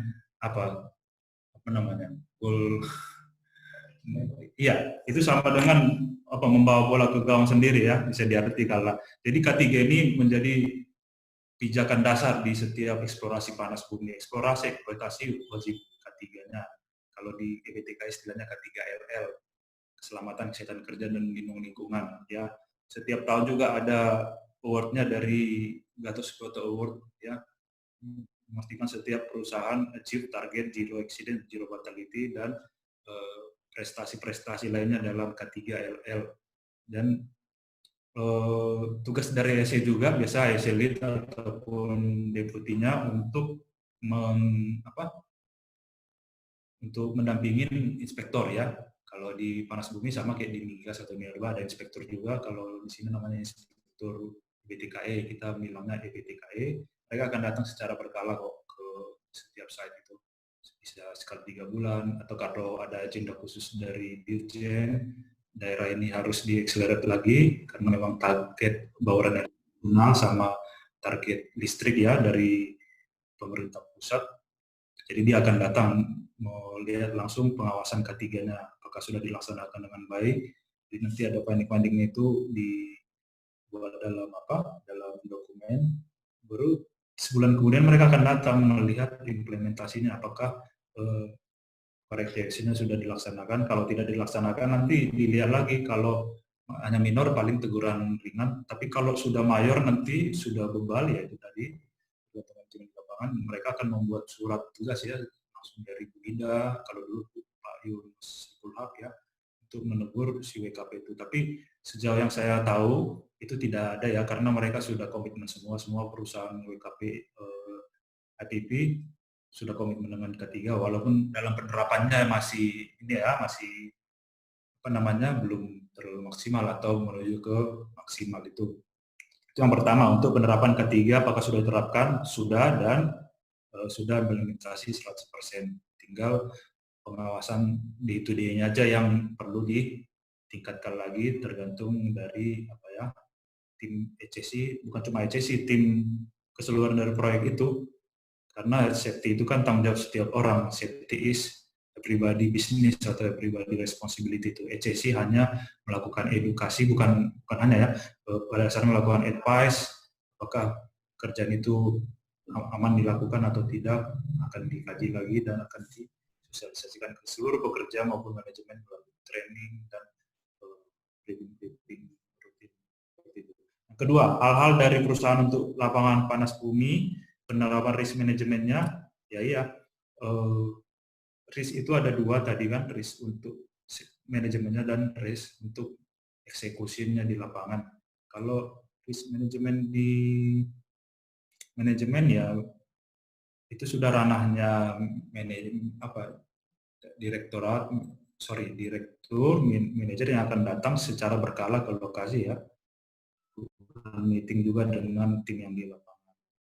Di situ nanti HSE akan dipanggil juga, bisa koordinatornya ataupun HSE lead-nya, dan akan memaparkan progres dari pengawasan K3, dan juga quarterly report harus terus dilaporkan ke EBTKE dan juga diupdate di papan HSE Notice Board, ya, untuk informasi ke seluruh karyawan, seluruh tim yang terlibat dalam proyek itu, ya, panas bumi. Yang berikutnya, sumur panas bumi itu apakah bisa menurun ke ekonomisannya, ya, seperti yang dikatakan Pak Purwanto tadi, ya, ada kalanya menurun, ya.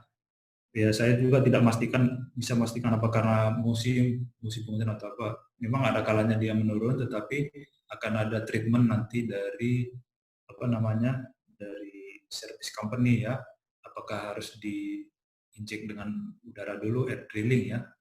Ya, misalnya ada itu yang membawa banyak bekerja, diinjek lagi ke dalam atau dibuat chemical tambahan untuk mengaktifkan steamnya supaya normal kembali seperti itu. Jadi kalau untuk kering itu saat ini belum, saya belum pernah, ya, tidak tahu daerah Jawa Barat. Kalau untuk di Sumatera ini belum ada sumur yang ini. Paling waktu sumur di tahap eksplorasi tuh, Mbak, yang ini tidak sehingga di abandon, ditinggalkan karena tidak ekonomis, ya, dan tidak aman, safe, karena H2S-nya Suhu tinggi bisa sampai 90 bahkan sampai ke 500 ppm. Seperti itu Mbak Emi Prasetya, bisa saya jelaskan. Terima kasih Pak. Ada kurang pas atau bagaimana?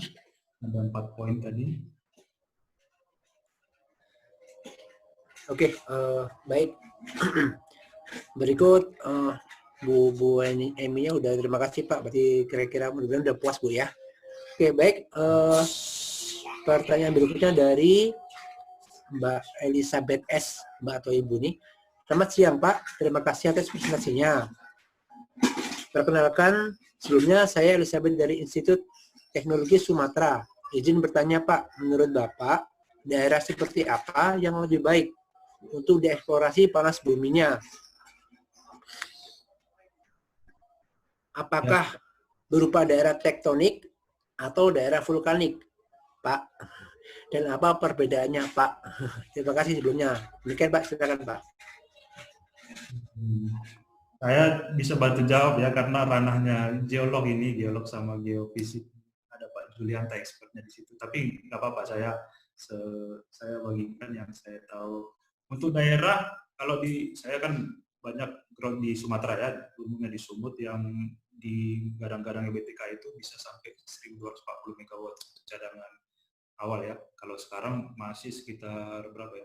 Sarula 300, Soriknya udah 40 sekian, mau COD lagi, tambah di Cibubur atau di Sibayang itu 10, udah sekitar 370 MW lah ya. Jadi dari 3 karakter ini justru daerahnya daerah vulkanik, tapi vulkanik yang memang gunungnya sudah tidak aktif, kayak di Sibayak itu, Gunung Sibayak memang sampai saat ini paling yang ada itu aktivitas Solbatara itu ya, kawahnya ini. Tapi kalau untuk tapi jangan sampai terjadi lah ya. Kalau Sinabung memang dari 2014 sudah aktif lagi dia, setelah 100 tahun tidur panjang ya, dia aktif lagi. Tapi kalau untuk Sibayak ini dia vulkanik, tapi tidak aktif, itu dia. Sama seperti Sarula ini vulkanik, ada gunung, tapi dia tidak aktif, seperti itu.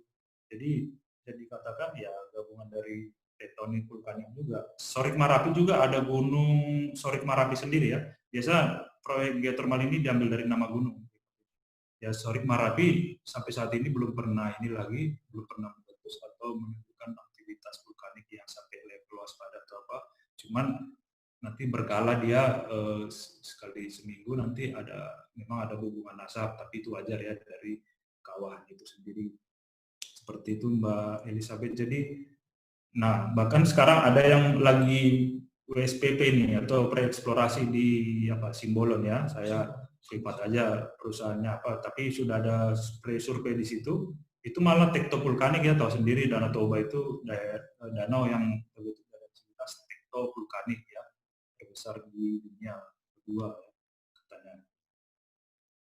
Jadi untuk geotermal itu kembali lagi ke platform ataupun garis besar yang diberikan oleh BTKE, itu ada bukunya 2 tahun yang lalu mereka merilis ada 60 WKP seluruh Indonesia, baik yang udah jalan ataupun yang masih greenfield. Di situ tertuang semua potensi-potensinya, sudah ada garis besar dari negara, tinggal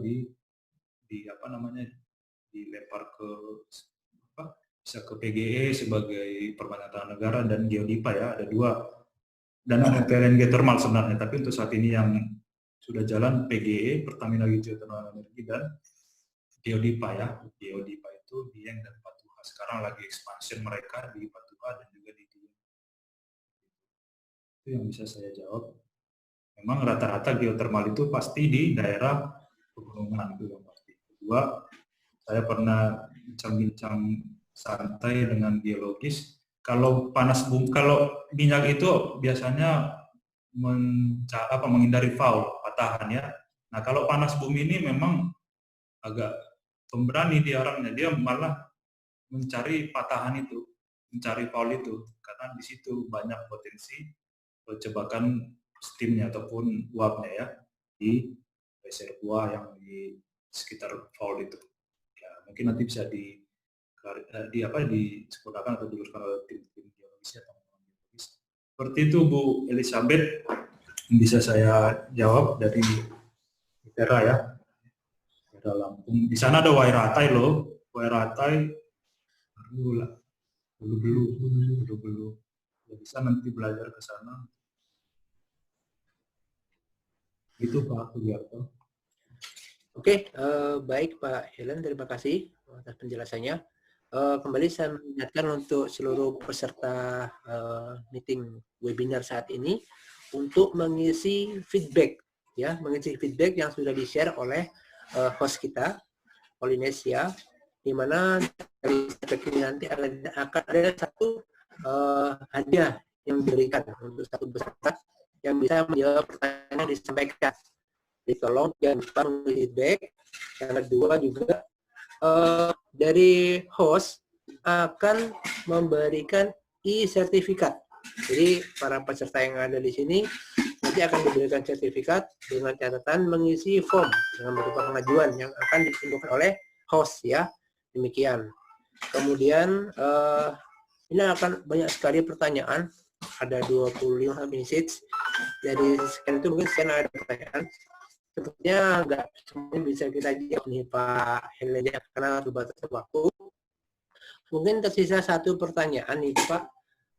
Mungkin bisa yang cukup update juga nih pertanyaannya, mungkin bisa diterapkan di tempat lain juga. Dari Bapak Doni Isa. Selamat sore Pak. Izin bertanya, bagaimana penerapan HSE baik eksplorasi maupun eksploitasi di mana di masa pandemi COVID-19 ini pastinya akan berbeda dengan kondisi normal. Terima kasih. Demikian Pak. Silakan untuk ya Pak. Terima kasih. Baik, cukup update ya Pak Donisa. Saya memang tidak, to be honest, tidak terlibat langsung, tapi saya tetap berhubungan, bercakap-cakap dengan teman-teman ex-Sarula ataupun Zorik Marapi, bagian pelaksanaan di sana. Saya juga explore lah ya, riset kecil-kecilan. Memang cukup berbeda. Jadi sejak pandemi itu sampai ke Indonesia di Maret ya, sejak dinyatakan PBUS, ya setiap perusahaan memang melakukan langkah cepat untuk itu, mulai dari protokol kesehatan, menyediakan protokol kesehatan ya, bahkan di lapangan juga jaga jarak. Bahkan teman-teman yang kayak di Sorik ya, yang baru field break dari Jawa atau dari manapun, dari luar Sumatera Utara, mereka langsung karantina biasanya di Padang Sidimpuan, di hotel yang disiapkan pemerintah. Di situ mereka langsung rapid test. Waktu itu PCR belum terlalu ini ya, banyak ya, masih rapid test lah ya. Dan ini juga ada third party-nya, ya bisa dikatakan klinik ya, klinik yang vendor untuk melaksanakan pengetesan ini, lengkap dengan tim medisnya memakai APD level 3, baru nanti dilakukan random spot untuk rapid test, utamanya dari yang baru balik dari field break. Kalau dari daerah itu ya tetap juga yang dari misalnya dari lokal hire ya siapa tahu dia baru dari Medan atau dari mana, dari daerah yang tinggi penyebaran COVID-19-nya, itu juga akan diperiksa rapid test. Kemudian untuk toolbox yang tadinya lingkarannya ini katanya saya, jadi dibikin jarak lah ya 1,5 meter. Tahu sendiri kalau udah ECC kan dikasih 1 meter pasti dibikin 2 meter, ditambahin untuk lebih tinggi lagi toleransinya. Baru nanti teman-teman itu akan dikasih induction lagi, awareness lagi tentang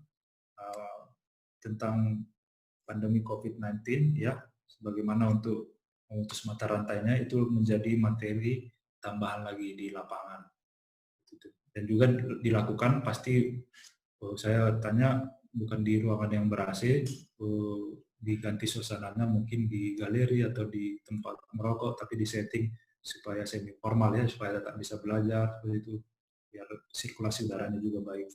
Ya umumnya untuk panas bumi, karena ini proyek strategis nasional, jadi pemerintah melihat aspek ini kalau boleh jangan sampai tertunda 100% ya, utamanya yang di lapangan. Kalau yang di kantor mungkin di Jakarta pasti WFH itu sudah berjalan ya 2-3 bulan ini. Tapi kalau di lapangan itu Yang saya tahu untuk Sarula sama Soring itu tetap jalan, tetapi mereka mengikuti protokol ketat.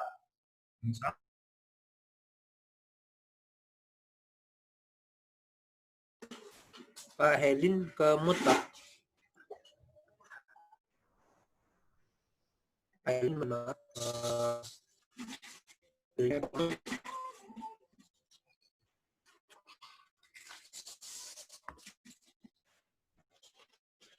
Pak Helin. Maaf, ini ada gangguan komunikasi dari sampai pemerintah pun datang itu nanti inspeksi apakah pekerja itu dilakukan pengecekan habis break.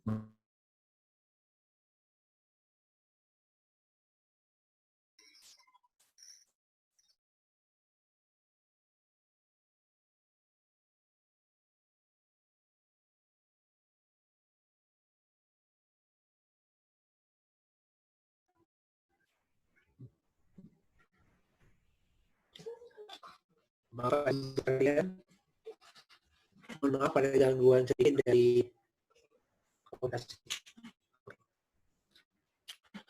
Oke, baik.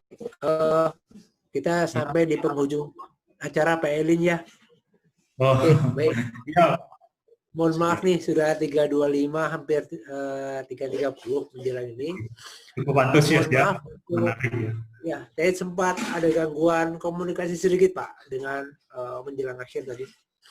Baik, sebelumnya kami sampaikan terima kasih yang sebesar-besarnya untuk kesediaan Pak Helin Simatupang untuk mengisi acara ini. Juga terima kasih kepada seluruh peserta yang berkenan meluangkan waktunya ya di tengah kesibukan stay at home, jadi hiburan untuk kita menambah pengetahuan. Buat saya pribadi juga, buat Pak Helin, buat semuanya, sehingga menjadi lebih bagus lagi di mana geothermal ini merupakan alternatif energi. Saya sendiri masih aktif di sebagai praktisi HSE di bidang migas. Jadi saya melihat, oh ya juga ya, karena migas kan terbatas, malas bumi masih banyak dikembangkan di Indonesia. Jadi kira-kira gitu. Kita juga terima kasih kepada semua teman-teman, rekan-rekan, Bapak Ibu sekalian atas kesediaan waktunya, dan juga kita mohon maaf apabila ada hal-hal yang tadi kurang berkenan dari kami moderator, juga mewakili dari Pak Helin Simatupang, barangkali ada yang kurang berkenan. Kemudian ya, silakan Pak. Enggak. Oke. Foto-foto lagi kita, Pak. Ya. Nanti. Yang tidak kalah penting. Ya. Oke, siap. Ada yang foto-fotonya, Pak. Kayak sesi foto-foto. Berarti videonya diaktifkan dulu dong. Teman-teman yang lain. Oke. Jadi kira-kira demikian dari kami. Kurang lebihnya kami dari moderator dan juga dari pemateri Bapak Helin Simatupang. Mohon maaf bila ada yang kurang-kurang berkenan. Kemudian berkenan untuk maafkannya ya. Baik, dari kami kembalikan ke host dari All Indonesia, Bapak Boyke. Silakan Pak. Terima kasih Pak. Ya, terima kasih banyak pada Pak Helin atas presentasinya dan kepada Pak Sugiharto yang telah memimpin acara ini. Semoga apa yang sudah dipaparkan oleh Pak Helin bisa berguna buat semua rekan-rekan peserta, dan juga terima kasih kepada peserta yang telah aktif hingga sampai penghujung acara ini. Sebelumnya saya dari mewakili All Indonesia memohon maaf atas gangguan atau interupsi yang sempat terjadi. Itu menjadi pembelajaran bagi kami untuk bisa cepat mengatasinya. Jadi dilihat dari antusiasme pertanyaan, semoga gangguan tersebut tidak mengganggu konsentrasi rekan-rekan sekalian dalam menimba ilmu dari Pak Helin. Sekali lagi mohon maaf, semoga acara ini tetap memberikan kontribusi buat kehidupan pekerjaan ataupun kehidupan sehari-hari dari rekan-rekan semua. Ya, seperti request tadi dari Pak Ahmed, mungkin sebelum kita tutup, kita bisa foto bersama dengan cara mengaktifkan video masing-masing sehingga bisa tampak semuanya di layar. Oke, apa bisa? Oh ya, sambil menunggu semua mengaktifkan videonya, untuk bisa saya foto bersama, snapshot, saya ingin menyampaikan untuk form feedback, nanti akan diberikan linknya lewat email ataupun WhatsApp ke seluruh rekan-rekan yang hadir di sini. nanti kami minta tolong untuk bisa mengklik linknya. Di situ akan ada satu pertanyaan atau dua yang nanti kita akan pilih dari jawabannya. Hanya satu peserta yang kita akan akan kita lihat jawabannya yang benar akan mendapatkan giveaway dari All-Indonesia yang nanti akan dikirimkan ke alamat dari peserta. Jadi harap ditunggu email untuk pertanyaan dan form feedback dulu. Oke, semua rekan-rekan kalau boleh minta diaktifkan videonya. Bisa Pak, punya saya di lock dari host. Oke, Pak. Ya, Sebentar, Pak. semua juga, Pak. Oh, di lock ya? Iya, di lock sama host.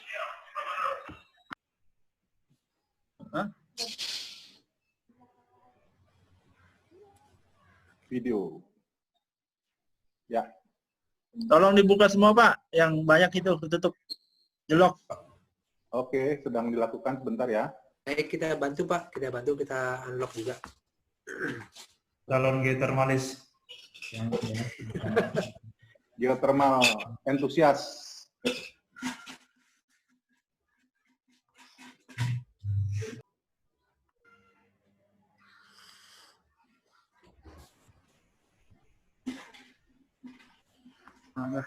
Oke.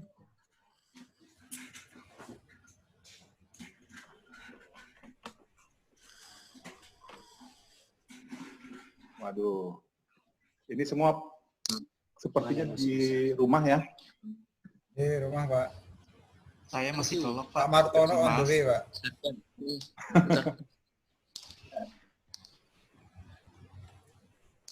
Ada yang lagi bekerja nih Pak Fauzan nih. Nah Pak Fauzan di Pak workshop Pak. Fauzan sedang di lapangan ya. Sampai nge-logging Pak.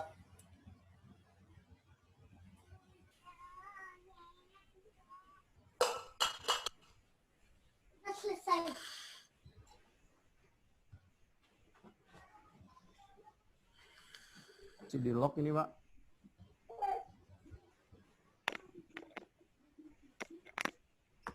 Oke. Kecepatannya tidak sama.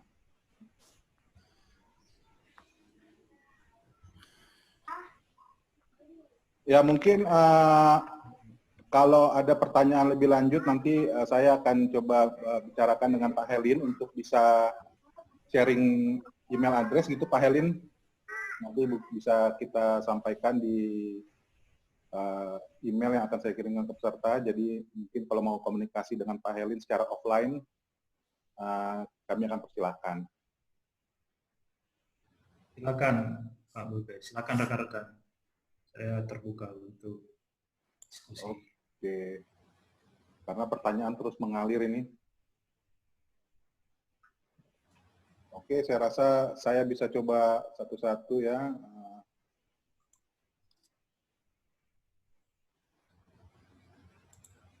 Ya.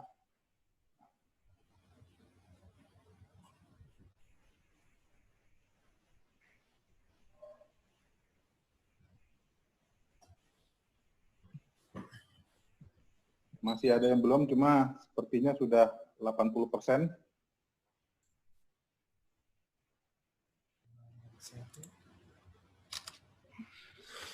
Ya, tidak.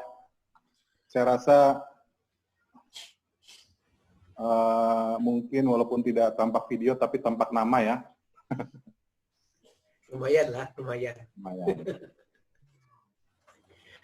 Yeah. Oke, saya rasa sih sudah cukup ya video foto bersamanya. Saya terima kasih sekali lagi dan mohon maaf untuk segala